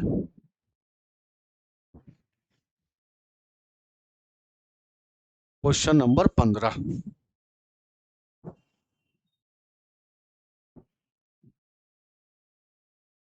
क्वेश्चन इंटरेस्टिंग क्वेश्चन है, इस पे थोड़ा सा ध्यान देंगे, है ना। क्वेश्चन क्या है, आइए पढ़ते हैं। 1857 में अंग्रेजी साम्राज्य के विरुद्ध पंजाब में किसने सशस्त्र विद्रोह किया? कहां पर? पंजाब में। ठीक है, कहां पर सशस्त्र विद्रोह तो किया, पर कहां पर? पंजाब में। अब देखिए, इसको समझने के लिए आपको पहले एक सिखों के एक पंथ को समझना पड़ेगा। आपने सिखों को पढ़ा होगा या सिखों को आप जानते भी होंगे। तो सिखों का एक पंथ है, जिस पंथ को, जिस सेक्ट को हम कहते हैं क्या? नामधारी सिख। ठीक है, जिसको हम क्या कहते हैं? नामधारी सिख कहते हैं। अब ये नामधारी सिख की स्थिति है क्या, वो समझिए। तो देखिए, 12 अप्रैल 1857, लिख लीजिएगा कहीं पर। 12 अप्रैल 1857 एक व्यक्ति थे जिनका नाम था राम सिंह। ठीक है, राम सिंह ने सिख समुदाय के अंदर ही 12 अप्रैल 1857 को एक पंथ की स्थापना की, जिस पंथ को नामधारी पंथ कहते हैं, है ना। अब ये आखिरकार ये नामधारी पंथ है क्या? तो जब आप सिख धर्म को पढ़ेंगे तो सिख धर्म जो है ना, वो गुरुओं की परंपरा को मानता है। ठीक है, जैसे गुरु नानक देव आपने सुना होगा, गुरु अंगद सुना होगा, गुरु हरगोविंद सुना होगा, गुरु अर्जन देव सुना होगा। तो उस श्रृंखला में सिखों ने जो अंतिम गुरु माना है वो गुरु गोविंद सिंह को माना है। लेकिन नामधारी सिखों का यह कहना है कि जो सिखों के अंतिम गुरु हैं वो गुरु गोविंद सिंह नहीं है। उनके बाद एक और सिख हैं, गुरसिख गुरु हैं, बालक सिंह, है ना। तो इनको ये 11वें गुरु के तौर पर क्या करता है, ट्रीट करता है। और यही बेसिकली सिख के अंदर और नामधारी सिखों के अंदर का मुख्य अंतर है कि वो गुरु गोविंद सिंह को अंतिम और ये किसको, बालक सिंह को। ठीक है, तो इसी पंथ ने, जिसकी स्थापना 12 अप्रैल 1857 को राम सिंह के द्वारा की गई थी, और एक चीज और, इन नामधारियों को कूका भी कहते हैं।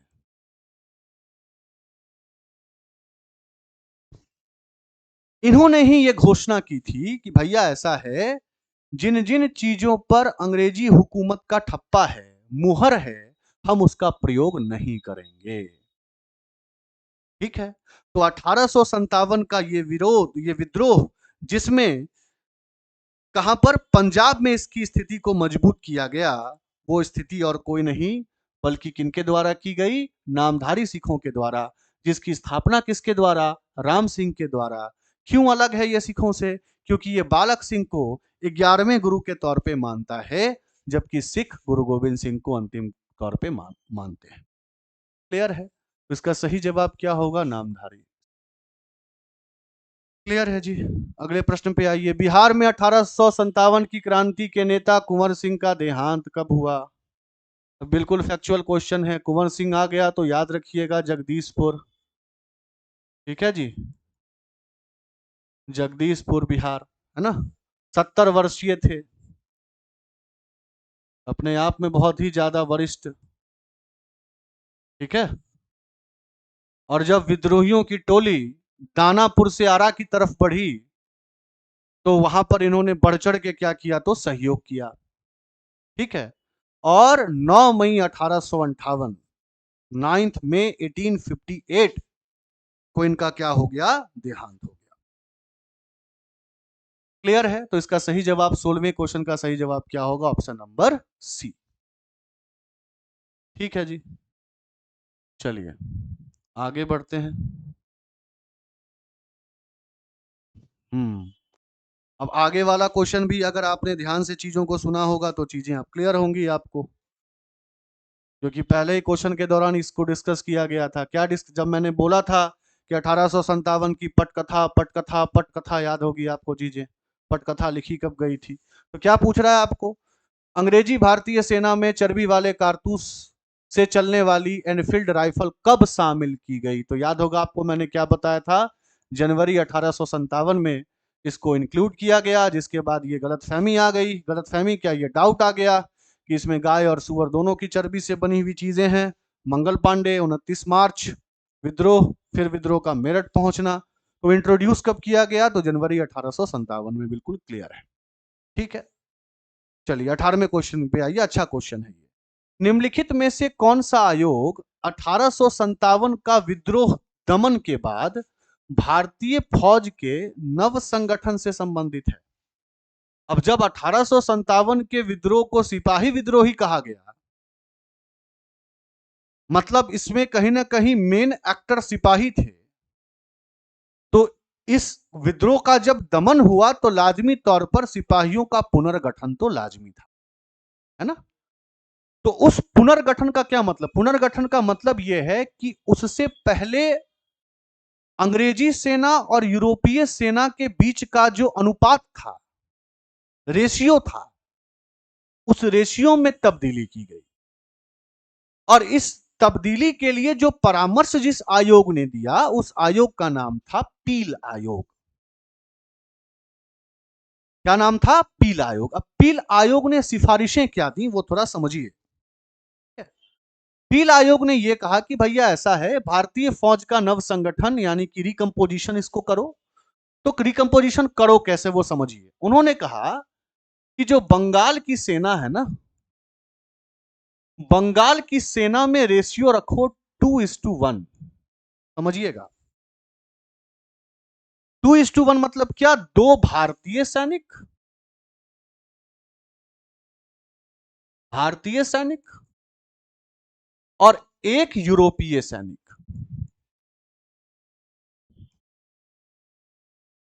मतलब 2 भारतीय सैनिकों पर 1 यूरोपीय सैनिक रखो, कहां पर, बंगाल प्रेसिडेंसी में। यह भी याद रखना है।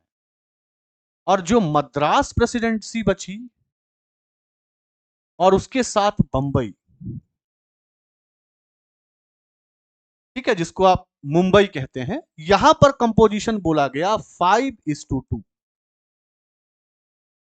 5:2। ठीक है जी, 5:2 कहने का मतलब क्या, वापस से वही 5 कौन से, भारतीय सैनिक, और 2 क्या, यूरोपीय सैनिक। तो 2 पर 1 बंगाल में और 5 पर 2 कहां पर बात की गई, मद्रास और बंबई में। और इतना ही नहीं, वर्तमान में जो आप भारतीय सेना के अंदर अलग अलग प्रकार के रेजिमेंट देखते हैं, गढ़वाल रेजिमेंट, सिख रेजिमेंट, ये जो रेजिमेंट की स्थिति है, ये रेजिमेंट की स्थिति भी इसके बाद लाई गई। अच्छा, रेजिमेंट की स्थिति क्यों लाई गई, इसी कारण लाई गई कि एक जगह के सैनिक जब एक ही पंथ के होंगे, एक ही जाति के होंगे, तो जातिवादी तत्व ज्यादा मजबूत होगा और राष्ट्रीयता की भावना वहां पर कमजोर पड़ेगी। तो नेशनलिज्म यानी कि राष्ट्रीयता की भावना को दबाने के लिए, सप्रेस करने के लिए और स्थानीय कारकों को उजागर करने के लिए रेजिमेंट की स्थिति भी लाई गई, है ना। ये सैनिकों के नव संगठन के अंतर्गत उठाए गए कदम है, ठीक है। और जो मिलिट्री के प्रमुख प्रमुख डिपार्टमेंट्स थे, जैसे तोप खाने, उन तोप खानों पर भारतीय सैनिक नहीं, यूरोपीय सैनिक को जिम्मेदारी दी गई। क्योंकि अगर वहां पर भारतीय सैनिकों को जिम्मेदारी दे दी जाती तो लाजमी तौर पर फिर एक आशंका उठती कि भैया तोप खाने अपने आप में बहुत ही इंपॉर्टेंट फैक्टर, और वहां पे भारतीय हस्तक्षेप, ये अंग्रेजों ने मना करने से क्या किया, एक तरीके से मानने से मना कर दिया। ठीक है, तो ये पील आयोग इसका सही उत्तर, और पील आयोग के परामर्श पर उठाए गए ये समस्त कदम। ठीक है, चलिए आगे बढ़ते हैं। हाँ, सिंपल सा क्वेश्चन है, इसमें ज्यादा दिमाग लगाना नहीं है, कहीं पे लिख लीजिएगा। बहुत बड़े शायर हुए मिर्जा गालिब, है ना, मिर्जा गालिब। 1857 के विद्रोह को किस उर्दू कवि ने देखा था, बिल्कुल सही है, मिर्जा गालिब जी ने देखा था। और मिर्जा गालिब के शेर तो वैसे भी बहुत फेमस हैं। ठीक है, तो मिर्जा गालिब इसका सही जवाब। चलिए आगे बढ़ते हैं जी।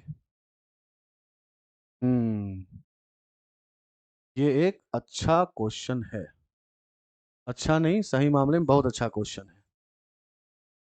क्या क्वेश्चन है वो देखिए। क्वेश्चन है, निम्नलिखित में से कौन 1857 के विद्रोह में अंग्रेजों का सबसे कट्टर दुश्मन था। अब कट्टर दुश्मन कहने का मतलब यहां पर ऐसे समझना है आपको, इनमें से किस शख्सियत ने 1857 के विरोध के दौरान अंग्रेजों का पुरजोर तरीके से क्या किया, एक तरीके से विरोध किया, उनके खिलाफ खड़े हो गए। तो जब आप 1857 के विद्रोह के नेतृत्व को जब आपने पढ़ा, जिसमें अलग अलग क्षेत्र से अलग अलग नेता थे, तो वहां पर मैंने ये चीज बचा के एक जगह रखी थी कि यहां पर मैं अच्छे से डिस्कस करूंगा। तो उन तमाम क्षेत्रों में जहां पर 1857 का नेतृत्व किया गया, एक जगह आता है फैजाबाद। ठीक है, फैजाबाद, है ना। और फैजाबाद से ताल्लुकात रखने वाले मौलवी अहमदुल्ला शाह, ये बेसिकली दक्षिण भारत से फैजाबाद आए थे मौलवी बनने। कौन, अहमदुल्ला शाह। अब अहमदुल्ला शाह की कुछ खास बातें हैं, और जब आप उन खास बातों को समझेंगे तो आप खुद समझ जाएंगे कि इन्हें अंग्रेजों ने अपना सबसे कट्टर दुश्मन क्यों माना था, उसके पीछे का कारण क्या था। तो ये जो अहमदुल्ला शाह थे, इनको 1857 के विद्रोह का प्रकाश स्तंभ भी कहते हैं। ठीक है, तो याद रखना है आपको, कहां से ताल्लुकात, फैजाबाद से, क्या कहते हैं, विद्रोह का प्रकाश स्तंभ। क्योंकि यह भी सीधे पूछ दिया जाता है कि 1857 के विद्रोह का प्रकाश स्तंभ किसे कहते हैं, तो उत्तर क्या होगा, मौलवी अहमदुल्लाह शाह, जो कहां से संबंधित थे, फैजाबाद से, है ना। साथ में इनको डंका शाह भी कहते हैं, डंका शाह। ठीक है, डंका शाह क्यों कहते हैं, क्योंकि ये पालकी में चला करते थे, है ना। और जब पालकी में चला करते थे तो इनके साथ साथ जो ड्रम्स होते हैं ना, डंका, वो भी बजते हुए चला करता था। सवाल है कि इनको अंग्रेजों ने अपना कट्टर दुश्मन, क्योंकि इन्होंने हिंदू मुस्लिम एकता की बात की, जो कि 1857 के विद्रोह में अंग्रेजों के लिए सबसे बड़ा चिंता का विषय था, हिंदू मुस्लिम एकता। तो इन्होंने हिंदू मुस्लिम एकता की बात की और अंग्रेजी हुकूमत से छुटकारा पाने के लिए, निजात पाने के लिए जिहाद का नारा भी दिया, धर्म युद्ध, है ना। और अपने ये जो अंग्रेजों के खिलाफ जो विद्रोह चल रहा है, इसको दूर दूर तक प्रसारित करने के लिए इन्होंने एक जरिया बनाया, वो जरिया था रोटी बांटना, रोटी, ब्रेड। तो अगर क्वेश्चन पूछने की प्रवृत्ति ऐसी भी हो कि 1857 में किस व्यक्तित्व ने रोटी को अपने विद्रोह को प्रसारित करने का माध्यम या जरिया बनाया, तो भी उत्तर वही होगा जो इस क्वेश्चन का उत्तर है, यानी कि मौलवी अहमदुल्ला शाह। कहां से संबंधित, फैजाबाद से। क्या क्या कहते हैं इनको, विद्रोह का प्रकाश स्तंभ कहते हैं, डंका शाह कहते हैं, अंग्रेजों के खिलाफ, अंग्रेजी हुकूमत के खिलाफ जिहाद का नारा, है ना। और साथ में फिर रोटियों को एक तरीके से क्या करना, उन क्षेत्रों तक पहुंचाना जहां तक विद्रोह को ले जाना है। ठीक है जी, तो इसका सही जवाब क्या होगा, ए होगा। क्लियर है। अब इसमें क्या दिमाग लगाना है, बार बार मैंने थोड़ी देर, कितनी बार डिस्कस किया हूं कि जगदीशपुर आरा के राजा कौन थे, कुंवर सिंह थे। 70 वर्ष की उम्र में जब विद्रोही दानापुर से आरा की तरफ बढ़ रहे थे, तो वहां पर उन्होंने उनकी मदद की थी। ठीक है, और 9 मई को आपने देखा कि उनका स्वर्गवास हो गया। ठीक है, तो अगर आपने कंटेंट पर ध्यान दिया होगा शुरू से, तो क्वेश्चन में दिक्कत आपको नहीं होगी। अब देखिए, फिर ये उसी से संबंधित क्वेश्चन आ गया, 22वां क्वेश्चन। ठीक है, क्या है 22वां क्वेश्चन, बात 1857 के विद्रोह का नेतृत्व बिहार में किसने किया, बार बार बता चुका हूं भैया किसने किया। ठीक है, कौन कर सकता है, जगदीशपुर रियासत का राजा कौन, कुंवर सिंह। ठीक है, तो कोई बहुत बड़ी चीज तो इसमें है नहीं। अब आइए नेक्स्ट क्वेश्चन, आइए 1857 के विद्रोह मुख्यतः किन कारणों से असफल रहा। थोड़ी देर पहले जब मैं 1857 के विद्रोह की खामियां बता रहा था, तो उस खामी में मैंने आपको यह बोला था कि 1857 के विद्रोह के खामियों के पीछे बहुत कारण थे, जैसे फॉर एग्जाम्पल इसका सीमित क्षेत्र, है ना। सीमित क्षेत्र कहने का मतलब यह है कि यह मुख्य रूप से उत्तर भारत की तरफ ज्यादा सक्रिय रहा, अखिल भारतीय प्रारूप को प्राप्त करने में यह असफल रहा। साथ में कहीं ना कहीं क्रांतिकारियों के बीच में एक जल्दबाजी भी देखी गई। वो जल्दबाजी क्या थी, तुरंत तुरंत अलग अलग क्षेत्रों को अपने अधीन कर लेना। जैसे अगर आपको याद हो, 10 मई को चीजों की शुरुआत होती है मेरठ से, और 12 मई को ये क्रांतिकारी जो हैं, ये दिल्ली को अपने कब्जे में ले लेते हैं। और जब आप किसी रिवोल्ट में इतने त्वरित गति से कार्य करते हैं ना, तो प्लानिंग की कमी हो जाती है। क्योंकि किसी भी प्रकार का आंदोलन भारतीय स्वतंत्रता संग्राम में गांधी के आने के बाद का युग इतना महत्वपूर्ण युग क्यों कहा जाता है, क्योंकि गांधी ने विरोध को संगठित किया, ऑर्गेनाइज किया। और जब तक किसी विरोध में एक केंद्रीय संगठन ना हो, एक सेंट्रल प्लानिंग ना हो, तब तक वो विद्रोह बहुत लंबे समय तक आगे नहीं बढ़ सकता। और 1857 के विद्रोह की एक और दिक्कत थी कि अलग अलग क्षेत्र के अलग अलग नायक थे। कानपुर में नाना साहब थे, झांसी में लक्ष्मीबाई थी, कहीं बख्त खान थे, कहीं अहमदुल्ला शाह थे, तो इलाहाबाद में लियाकत खान थे। तो इस प्रकार से एक जो सेंट्रल केंद्रीय प्लानिंग होती है उसकी कमी थी। तो लाजमी तौर पे जब आप देखें कि विद्रोह के विफल होने का मुख्य कारण क्या था, हिंदू मुस्लिम एकता की कमी तो थी ही नहीं। आजमगढ़ आपको याद होगा, किसी सामान्य योजना और केंद्रीय संगठन की कमी। जी बिल्कुल, सबका निजी स्वार्थ था। और कोई आंदोलन और विद्रोह में सबसे बड़ा अंतर यही होता है, जब आप रिवॉल्यूशन की बात करते हैं, क्रांति की बात करते हैं, तो क्रांति के केंद्र में लक्ष्य एक होता है और विद्रोह में सबके अपने अपने निजी स्वार्थ होते हैं। तो जब भी वो सामान्य योजना की कमी और केंद्रीय संगठन की कमी होगी तो किसी भी आंदोलन का विफल होना ये लाजमी है। ठीक है, तो बहरहाल इसका सही जवाब क्या होगा, तो इसका बी। ठीक है, चलिए आगे बढ़ते हैं।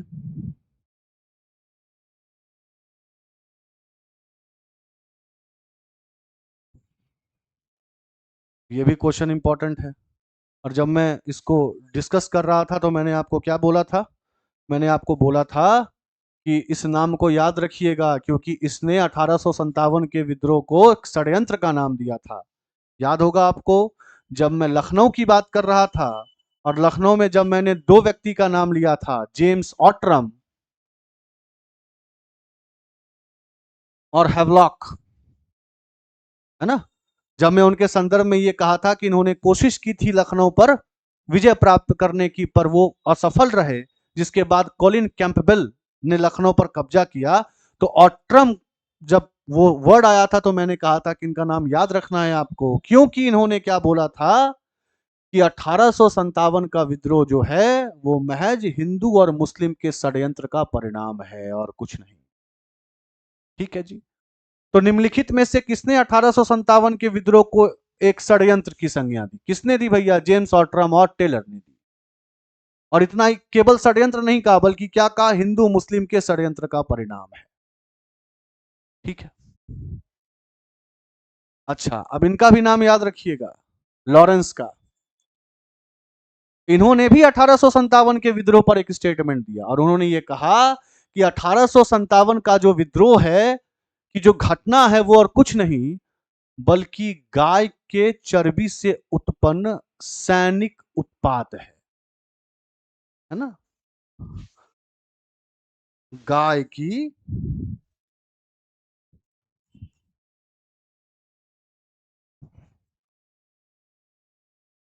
चर्बी के कारण उत्पन्न सैनिक उत्पाद।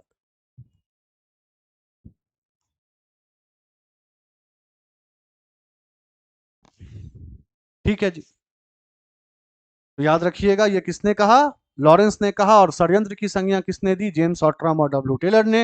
यानी इसका सही जवाब क्या होगा, जेम्स ऑट्रम और डब्ल्यू टेलर।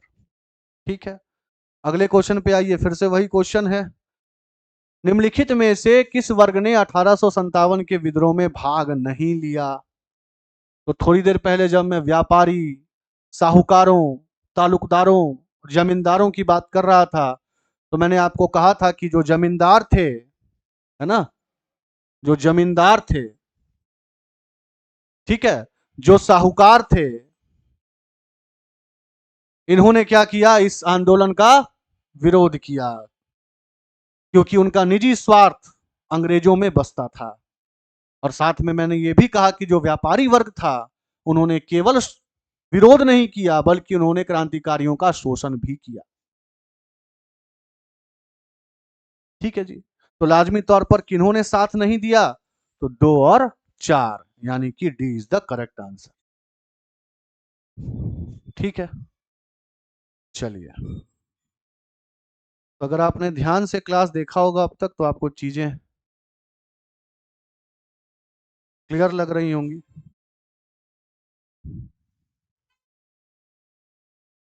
अब इस क्वेश्चन का जवाब देने के लिए आप थोड़े से अपने दिमाग पर जोर डालेंगे तो उत्तर आपको मिल जाएगा। क्या है भैया क्वेश्चन, 1857 में किसने इलाहाबाद को आपातकालीन मुख्यालय बनाया था? जरा ऐसे सोचें। कि भारत जैसे देश में आपातकालीन मुख्यालय बनाने का अधिकार हो किसके पास सकता है? तो जो भारत में सर्वोच्च कार्यकारिणी अध्यक्ष हो। सिंपल सी बात है ना? और उस समय का सर्वोच्च कार्यकारिणी अध्यक्ष कौन हो सकता है भारत का? तो लाजमी तौर पे जो भारत का क्या हो, गवर्नर जनरल हो। और आपको याद होगा कि 1857 की क्रांति के समय भारत का गवर्नर जनरल था कौन? Lord Kenin. तो लॉर्ड केनिन के पास ही अधिकार थी कि वो आपातकाल के तौर पर कोई डिसीजन ले, क्योंकि दिल्ली उस समय सेंसिटिव क्षेत्र के तौर पर है ना। मेरठ से सारे के सारे क्रांतिकारी उठकर कहां? दिल्ली। तो ऐसी स्थिति में इलाहाबाद को मुख्यालय बनाने का जो श्रेय है, जो कदम है, वो किसने उठाया? लॉर्ड केनिन ने।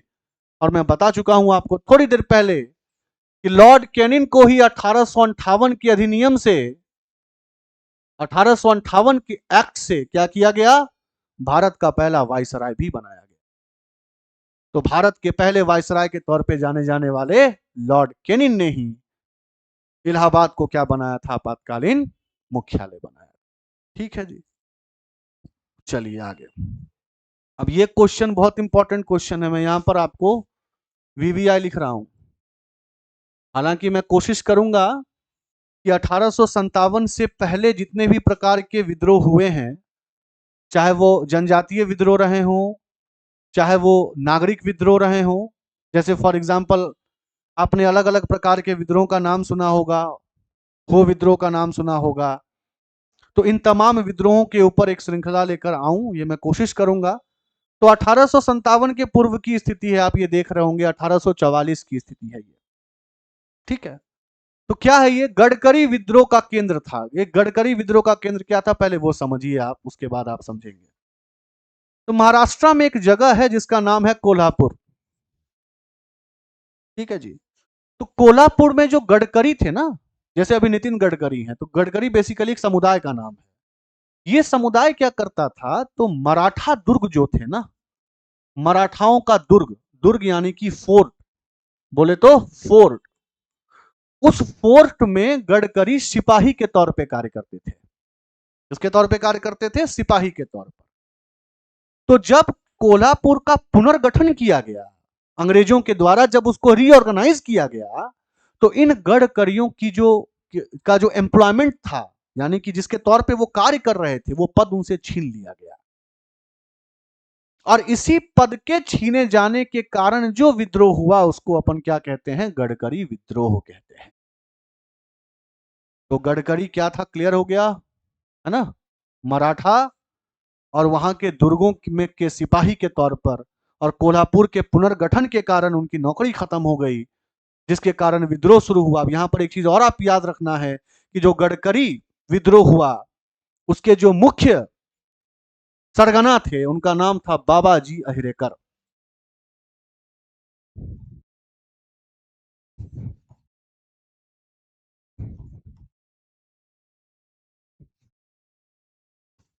ठीक है, बाबाजी अहिरेकर। तो लाजमी तौर पर इसका जो क्लियर जवाब है वो क्या है, आप देख पा रहे होंगे, ऑप्शन नंबर बी, यानी कि 27 का बी जो है वो इसका करेक्ट आंसर है। ठीक है, मेरी पूरी कोशिश है कि एक चीज से संबंधित जितने भी तथ्य हों वो मैं आपको बताते चलूं, कि आपको उससे संबंधित और भी जो क्वेश्चन हैं वो क्या हो, मिलते चले जाएं, कि आपको दिक्कत ना हो। ठीक है, अब फिर से वही क्वेश्चन आ गया भैया। अब आ गया तो क्या कर सकते हैं? क्या है क्वेश्चन? 1857 के बरेली विद्रोह का नेता कौन था? फिर वही जगह का नाम दे दिया गया। तो आप एक काम कीजिए, अब जो है ना, आप इसको समझ, ब्रिटिश कादरी का नाम आपको याद होगा, बेगम हजरत महल से संबंधित, बेगम हजरत महल के पुत्र। और बेगम हजरत महल का ताल्लुकात कहां से जी? लखनऊ से। लीजिए, कुंवर सिंह जगदीशपुर, बिहार से। मौलवी अहमद शाह, अभी मोहम्मद अहमदुल्ला शाह, या अहमदुल्ला शाह के ऊपर बहुत बात हुई है ना। टंका शाह का नाम आपको याद होगा, फैजाबाद याद होगा आपको। रोटी बंटवाना याद होगा आपको। लाजमी तौर पे क्या बचा? खान बहादुर, है ना। तो बरेली का जो कमान था वो किसके हाथों में था? खान बहादुर के हाथ में था। क्लियर है जी। चलिए, आजादी की पहली लड़ाई 1857। अब ऐसे भी समझिए, 1857 के विद्रोह को बहुत सारे लेखकों ने बहुत सारे नाम से जाना है। किसी ने कहा कि यह आंदोलन था ही नहीं, यह राष्ट्रव्यापी आंदोलन भी नहीं था, यह आंदोलन ही नहीं था। ऐसे कहने वाले व्यक्ति भी थे जिनका नाम था आरसी मंजुमदार। तो किन्होंने कहा कि यह सामंतों के खिलाफ एक विद्रोह था, जवाहरलाल नेहरू। लॉरेंस का स्टेटमेंट मैंने आपको थोड़ी देर पहले दिया कि गाय के चर्बी से उत्पन्न महज एक सैनिक उत्पाद। ऑट्रम का नाम मैंने लिया, जिस ऑट्रम ने कहा था कि यह हिंदू मुस्लिम का के षड्यंत्र का परिणाम। तो उसी दौर में, है ना, 1857 को भारत की आजादी की पहली लड़ाई कहने वाला व्यक्ति वीडी सावरकर था, विनोद दामोदर सावरकर। तो पहले तो यह भी याद रखिएगा कि 1857 के विद्रोह को किसने कहा था कि यह आजादी की पहली लड़ाई है? वीडी सावरकर। ठीक है, और कहीं पे लिख लीजिएगा, आगे हालांकि आएगा, ये वही वीडी सावरकर हैं जो अभिनव भारत से संबंधित थे। वही अभिनव भारत जो एक क्रांतिकारी संगठन था, है ना। तो बहरहाल, आजादी की पहली लड़ाई यानी कि 1857 की लड़ाई में किसने भाग नहीं लिया था? ये कितना सिंपल सा क्वेश्चन है। रानी लक्ष्मीबाई, आपको पता है इनका संबंध झांसी से। बहादुर शाह जफर, ये सांकेतिक नेता के तौर पे। तात्या टोपे, आपने, मैंने बार बार बताया, लक्ष्मीबाई के साथ मिलकर ग्वालियर की तरफ कूच, है ना। तो ये भी कौन नहीं थे? तो भैया 1857 भगत सिंह कहां से आ गए? तो कौन नहीं थे? भगत सिंह नहीं थे। ठीक है, तो इसमें कोई बहुत बड़ी बात नहीं होनी चाहिए। बहरहाल, चलिए आगे चलते हैं। 29 क्वेश्चन हो गया, 30 क्वेश्चन थोड़ा फिर से। ये सिंपल सा क्वेश्चन है भैया, ये क्या है सिंपल सा क्वेश्चन? निम्नलिखित में से किसने 1857 में अंग्रेजों से संघर्ष किया? चंद्रशेखर आजाद कब 1857 पहुंच गए भाई? राम प्रसाद बिस्मिल, सरफरोशी की तमन्ना अब हमारे दिल में है, ये 1857 में कब पहुंच गए? तो कौन पहुंचा था? शहादत खान। कहां से संबंधित थे? इंदौर से, याद रखिए।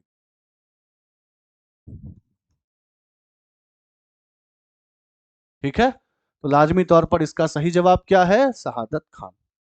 ठीक है जी, 31वें क्वेश्चन पे आइए। भारत के प्रथम स्वतंत्रता संग्राम का मुख्य, फिर वही चीज, तात्कालिक कारण क्या था? इमीडिएट कॉज क्या था? याद होगा आपको, इमीडिएट कॉज क्या था? कारतूस की वो कहानी। और उस कारतूस से मेन मेन मेन दिक्कत क्या थी? कि उससे धार्मिक संवेदनाएं आहत हो रही थी, यही थी ना। हिंदू गाय के नाम से भड़क गए, मुसलमान सुअर के नाम से भड़क गए, तो धार्मिक संवेदनाएं जो हैं वो वहां पे आहत हो रही थी। ठीक है, तो तात्कालिक कारण में वो वही कारतूस है, पर कारतूस के पीछे का कारण क्या था? लॉर्ड डलहौजी की हड़प नीति, ये भी कारण था, बता चुका हूं, पर यह तात्कालिक कारण नहीं था, समग्र कारकों में से एक था। अंग्रेजों का धर्म में हस्तक्षेप का, बिल्कुल धार्मिक हस्तक्षेप का संदेह ही था तात्कालिक कारण के तौर पे। कारण तो सब है, आर्थिक शोषण भी है कारण, सैनिक असंतोष भी है कारण, लॉर्ड डलहौजी की हड़प नीति भी है कारण, सहयोग सब्सिडरी अलायंस ये भी है कारण, लॉर्ड विलीसिली की। लेकिन तात्कालिक कारण क्या था? वो कैट्रिज, वो कारतूस, जिससे धार्मिक संवेदनाएं क्या हुई? आहत हुई।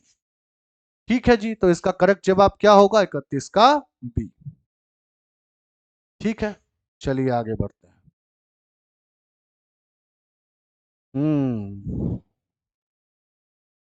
क्या है भैया क्वेश्चन? 1857 में भारत में हुए विद्रोह के एक नेता तात्या टोपे का मूल नाम क्या था? देखिए, तात्या टोपे जी का जो मूल नाम था ना, वो था रामचंद्र पांडुरंग। और मैंने आपको बताया है कि ये नाना साहेब के बहुत विश्वसनीय व्यक्तियों में से एक थे, जिनका खुद का संबंध कहां से था? कानपुर से था, याद होगा आपको, है ना।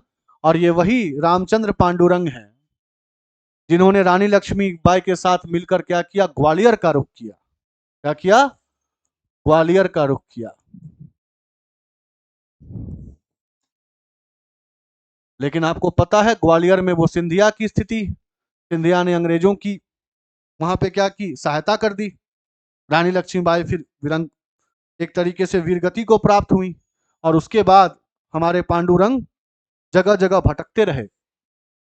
और आगे आपको पता चलेगा, क्योंकि आगे क्वेश्चन भी है। और अपने एक बहुत ही विश्वसनीय मित्र, बहुत ही विश्वसनीय मित्र, जिनका नाम मान सिंह था, ठीक है, मान सिंह था।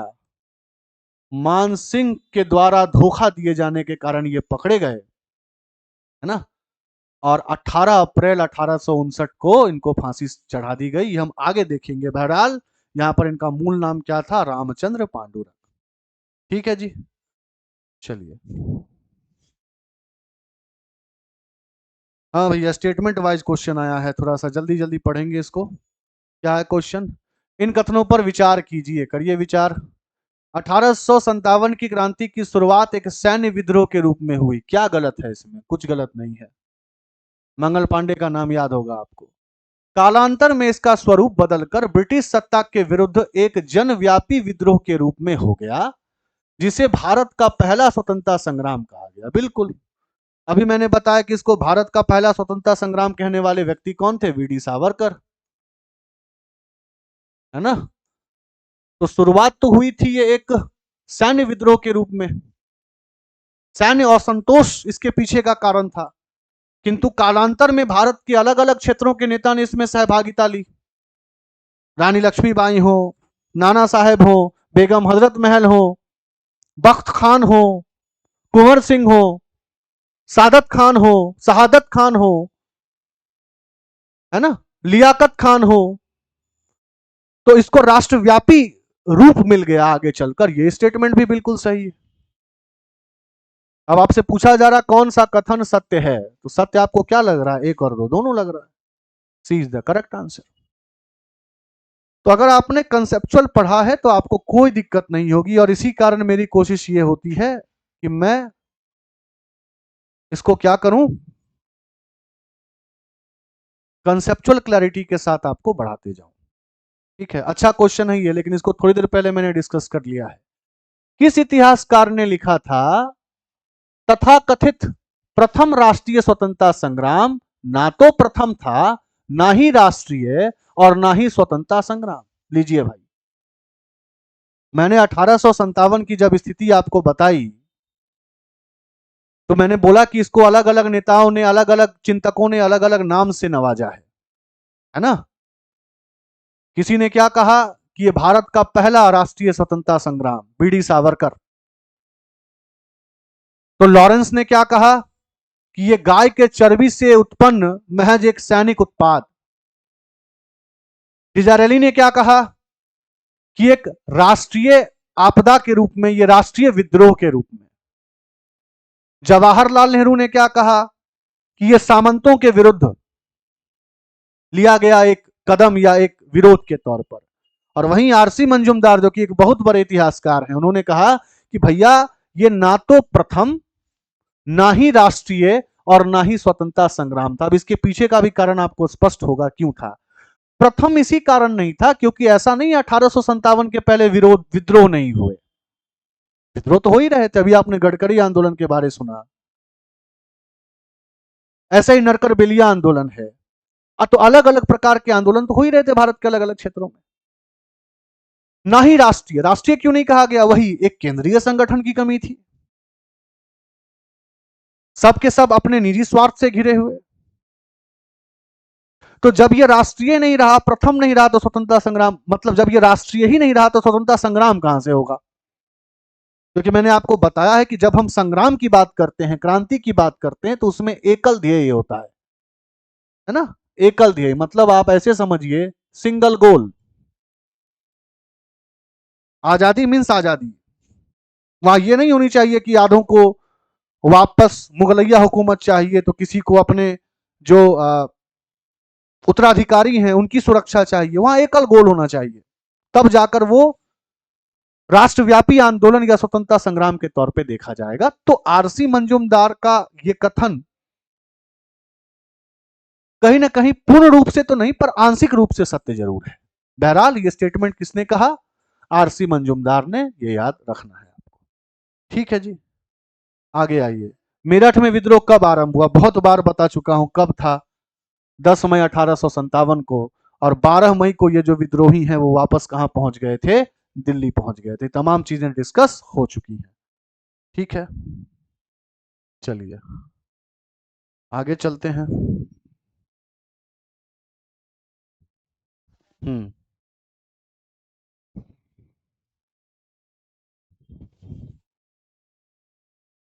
अगला क्वेश्चन क्या है भैया? 1857 के समसामयिक यानी कि उस समय के, मतलब समकालिक इतिहासकार हैं। 1857 के समय के इतिहासकार कौन कौन है? मुंशी जीवनलाल जी बिल्कुल हैं। दुर्गादास यंदोपाध्याय ये भी। सैयद अहमद खान बिल्कुल हैं। मोइनुद्दीन ये भी हैं। यानी कि उस समय के अगर आप इतिहासकारों को देखेंगे, 1857 के इतिहासकारों को, तो ये चारों के चार जो हैं वो उसी संबंध से संबंधित इतिहासकार हैं।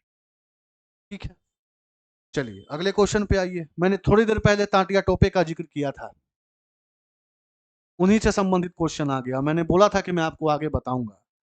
वर्ष 1857 के विद्रोह के संदर्भ में निम्नलिखित में से किसे उसके मित्र ने धोखा दिया तथा अंग्रेजों द्वारा बंदी बनाकर मार दिया गया? किसकी बात चल रही है भैया? बात चल रही है तांतिया टोपे की। पांडुरंग साहब, जिनका वास्तविक नाम आपसे थोड़ी देर पहले पूछा गया था। तो हुआ क्या था वो समझिए। जब उधर रानी लक्ष्मीबाई का देहांत होता है, क्योंकि ग्वालियर में सिंधिया जो है वो अंग्रेजों से मिल जाता है, तो तात्या टोपे को अलग अलग जगहों पर जाकर शरण लेनी पड़ती है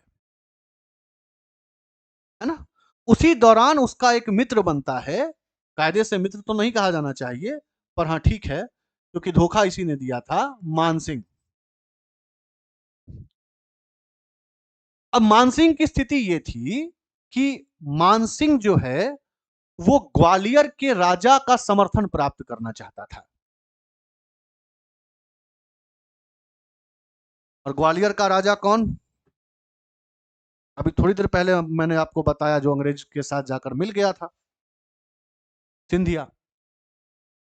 तो वो उसके साथ समर्थन प्राप्त करना चाहता था। तो एक ट्रीटी हुई, यानी कि एक समझौता हुआ। समझौता हुआ किसके किसके बीच में? मानसिंह के बीच में और अंग्रेजी हुकूमत के बीच में, कि तुम हमें तांतिया टोपे सौंपो और बदले में हम तुम्हें ग्वालियर के नरेश का संरक्षण प्रदान करवाएंगे। यह बगावत करता है मानसिंह। और मानसिंह के बगावत करने के कारण 7 अप्रैल 1859, 7 अप्रैल 1859, माननीय तात्या टोपे जी को बंदी बना लिया जाता है। और बंदी कौन बनाता है? नेपियर।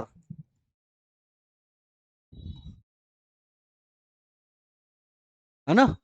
और 18 अप्रैल 1859 को शिवपुरी में इन्हें फांसी दे दी जाती है। 18 अप्रैल 1859 फांसी। कहां पर? शिवपुरी में।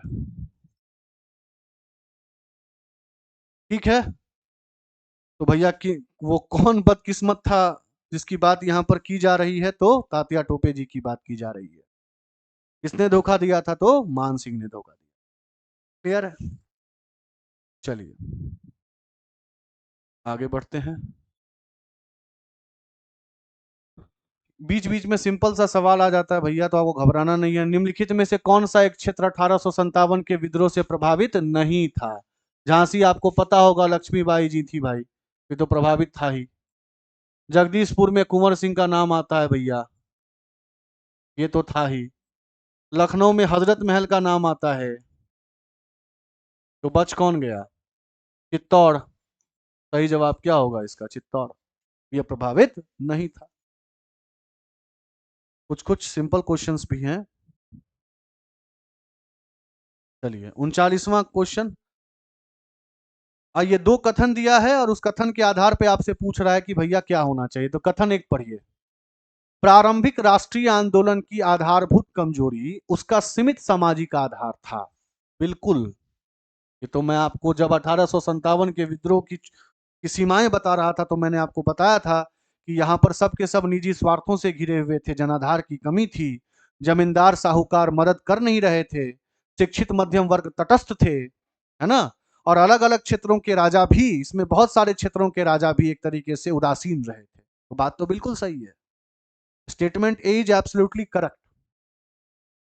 अब इस स्टेटमेंट के पीछे का कारण समझिए। कारण क्या सही दिया है?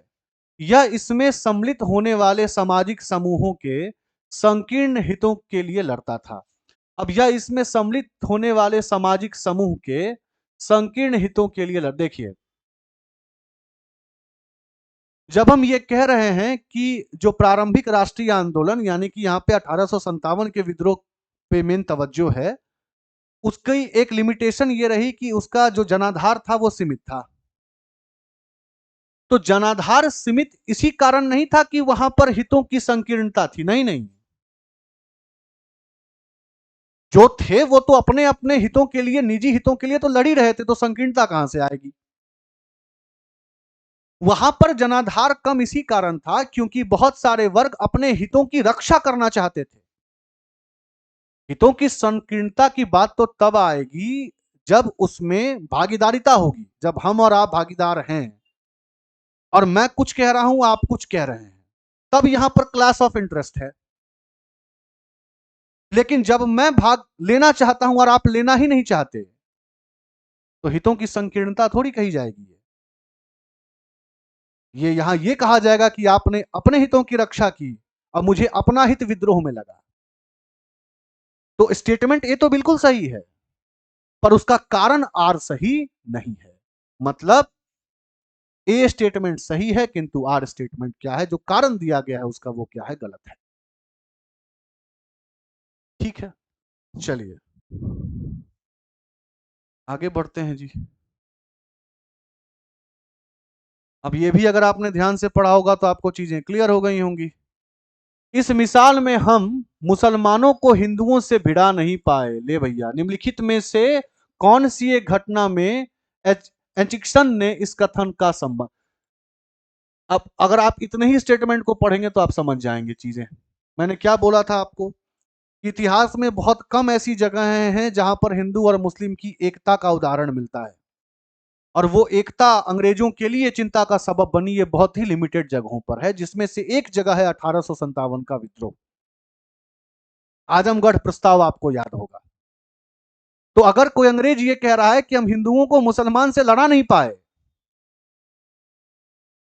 तो इसका कंफर्म संबंध किससे हो सकता है? 1857 का विप्लव से। याद कीजिए, आजमगढ़ घोषणा पत्र, बहादुर शाह जफर का घोषणा पत्र, है ना। डंका शाह के द्वारा हिंदू मुस्लिम की एकता का आह्वान किया जाना,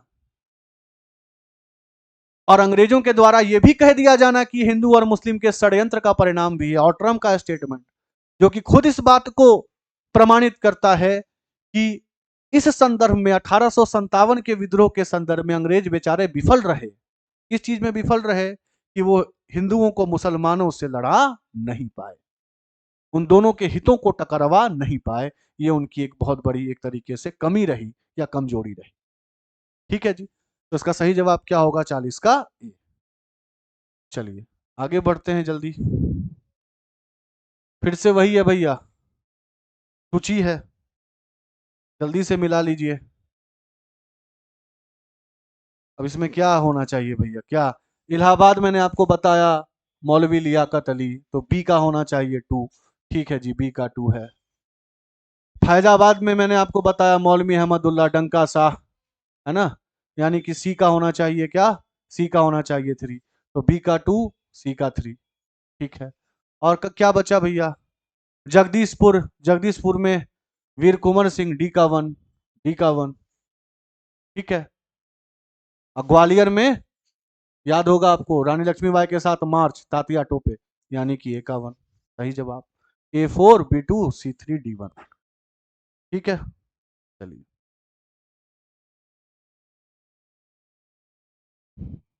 अब लो, अब ये भी मैंने आपसे डिस्कस किया है कि 10 मई को मेरठ में शुरुआत होती है और विद्रोही जो है वो 12 मई तक दिल्ली पर क्या कर लेते हैं, कब्जा कर लेते हैं। 12 मई दिल्ली पर कब्जा। और 10 मई को शुरुआत, जब मैं आपको ये बता रहा था कि जो क्रांतिकारी थे, विद्रोही थे, उनके साथ एक दिक्कत ये भी थी कि उनमें जल्दबाजी बहुत थी, तुरंत में मेरठ, तुरंत में दिल्ली। तो वही आपसे पूछा, और साथ में दिल्ली पहुंचकर उन्होंने घोषणा क्या कर दी कि हमारे जो नेता हैं वो बहादुर शाह द्वितीय, मतलब मुगलिया शासन ही हमें पसंद। तो वही पूछ रहा आपसे, मेरठ के विद्रोही सैनिकों ने किस तारीख को दिल्ली पहुंचकर दिल्ली पर अधिकार कर लिया और मुगल सम्राट बहादुर शाह को भारत के सम्राट के तौर पे घोषित कर दिया? लाजमी तौर पे कब किया? 12 मई 1857। ठीक है, चलिए आगे बढ़ते हैं। अब फिर वही आ गई है भैया ये सूची, है ना।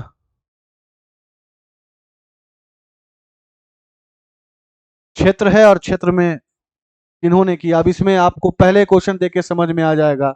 झांसी से कौन थी? लक्ष्मीबाई थी, तो A का 1। अब A का 1 तो गालिबन कहीं है ही नहीं, है ना। बहरहाल B का हो जाएगा अजीमुल्ला। C का हो जाएगा क्या? C यानी कि मथुरा देवी सिंह। और संबलपुर में याद रखिएगा, संबलपुर का विद्रोह बहुत इंपॉर्टेंट है, यहां पर किन्होंने एक तरीके से लीड किया था? तो सुरेंद्र साई ने। ये अलग से भी क्वेश्चन पूछता है कि संबलपुर में नेतृत्व किसने किया? तो सुरेंद्र साई ने। मतलब लाजमी तौर पे जवाब क्या होगा? 40। ये सारे के सारे नेतृत्व पे आधारित ही सवाल हैं, जिनको हमने बहुत तफसील से पहले भी डिस्कस किया है। ठीक है, अब लीजिए, सिंपल सा क्वेश्चन है। मैंने क्या बताया था थोड़ी देर पहले कि 1857 का जो विद्रोह हुआ था, उसमें जो नाम मात्र के जो नेतृत्व था वो तो किसके हाथ में था? वो बहादुर शाह जफर के हाथ में था।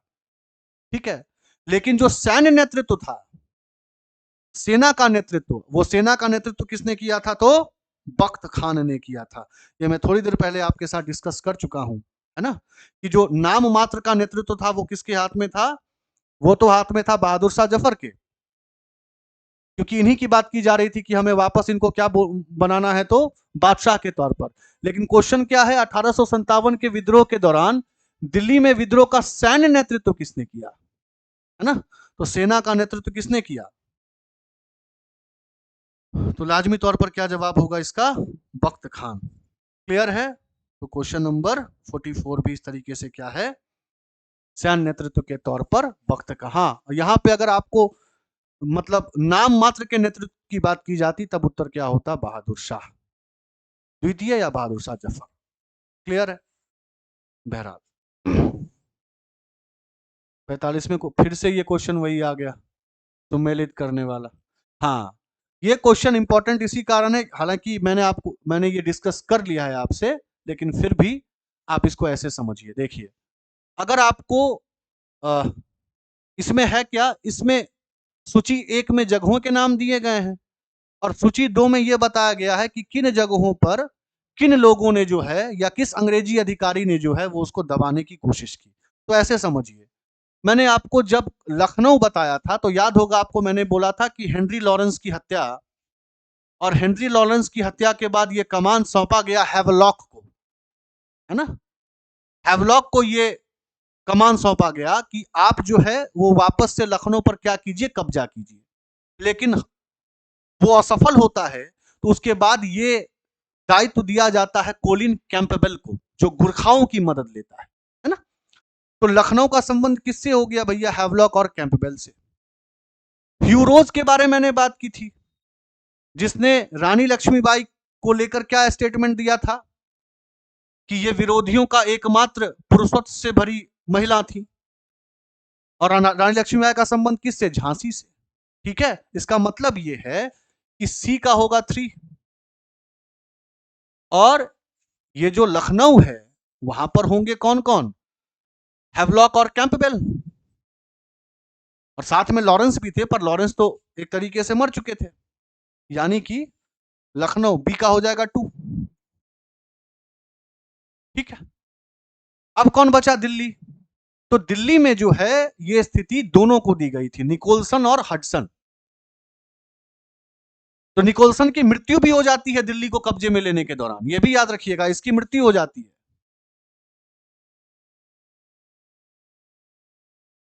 ठीक है, यानी कि ए का उस हिसाब से हो गया 1।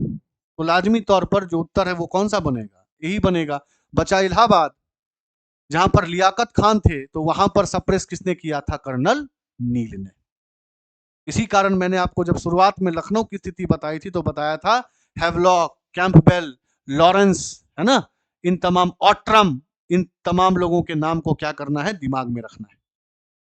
क्लियर है? इसके पीछे का मेन वजह यही था।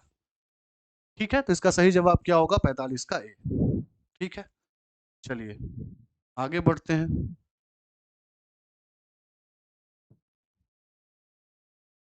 क्या है क्वेश्चन भैया? बिहार के जगदीशपुर में विद्रोह के दमन का श्रेय किसे जाता है? एलिमिनेट करते चलिए, पहुंच जाएंगे। अभी मैंने बताया था हडसन और निकोलसन कहां पर सप्रेस किया था? दिल्ली। बोली हाँ या ना? हैवलॉक हो, चाहे ऑट्रम हो, ऑट्रम हो, चाहे लॉरेंस हो, है ना, और चाहे कैंपबेल हो, ये शब्द जहां पर आएंगे आपको चले जाना है कहां पर? लखनऊ में। ह्यूरोज जहां पर आएगा आपको चला जाना है झांसी में। ठीक है, तो पूछ क्या रहा है भैया? जगदीशपुर। तो ये दिल्ली हो गया, ये लखनऊ हो गया, ये झांसी हो गया, तो बचा क्या? टेलर और विसेंट अय्यर।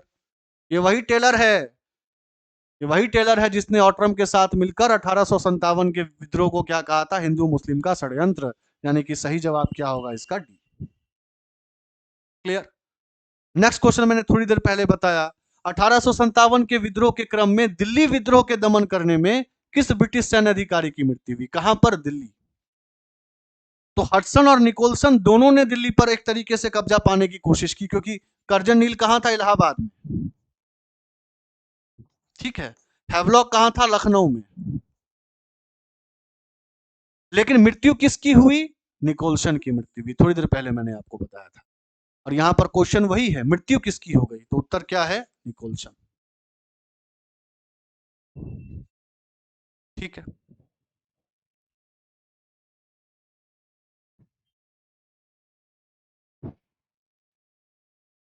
चलिए अंतिम कुछ प्रश्न देखते हैं। 2 क्वेश्चन और हैं हमारे पास। 48, किसी स्थान पर हारे गए विद्रोह के दमन के दौरान ब्रिटिश सैन्य अधिकारी हैवलॉक की मौत हुई। अभी अभी बताया था। हैवलॉक का संबंध कहां से था? हैवलॉक का संबंध था लखनऊ से, याद होगा आपको, है ना। तो हैवलॉक की मृत्यु क्या हुई? लखनऊ से। पर एक गौरतलब बात है कि जो हैवलॉक की मृत्यु हुई है वो किसी युद्ध में लड़ने के कारण नहीं हुई है, वो डिसेंट्री से मारा गया, है ना।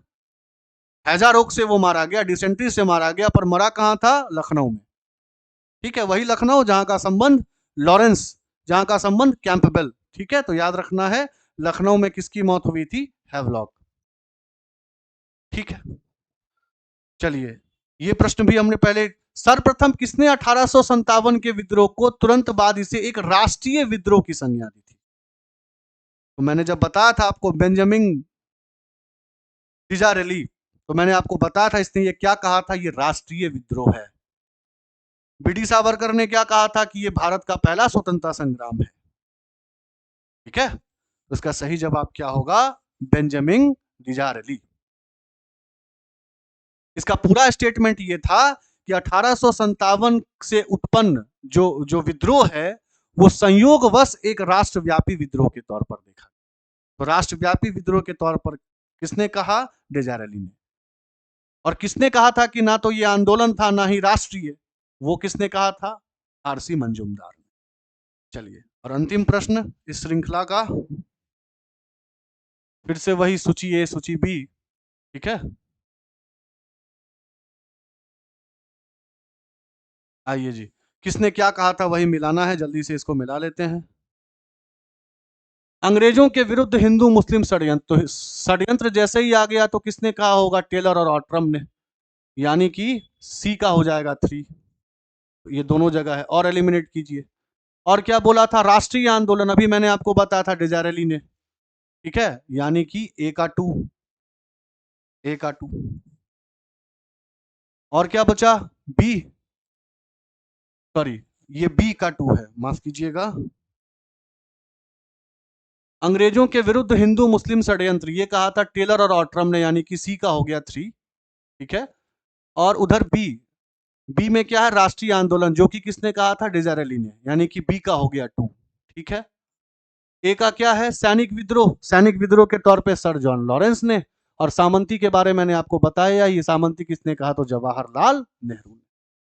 क्लियर है, तो इस प्रकार से इसका सही जवाब क्या होगा, ए। ठीक है जी, तो ये आज के कुछ प्रश्न थे जो कि 1857 के विद्रोह के मद्देनजर थे। ठीक है, तो अगली श्रृंखला में हम कुछ और प्रश्न लेकर हाजिर होंगे, तब तक अपना ख्याल रखिए, बहुत बहुत धन्यवाद।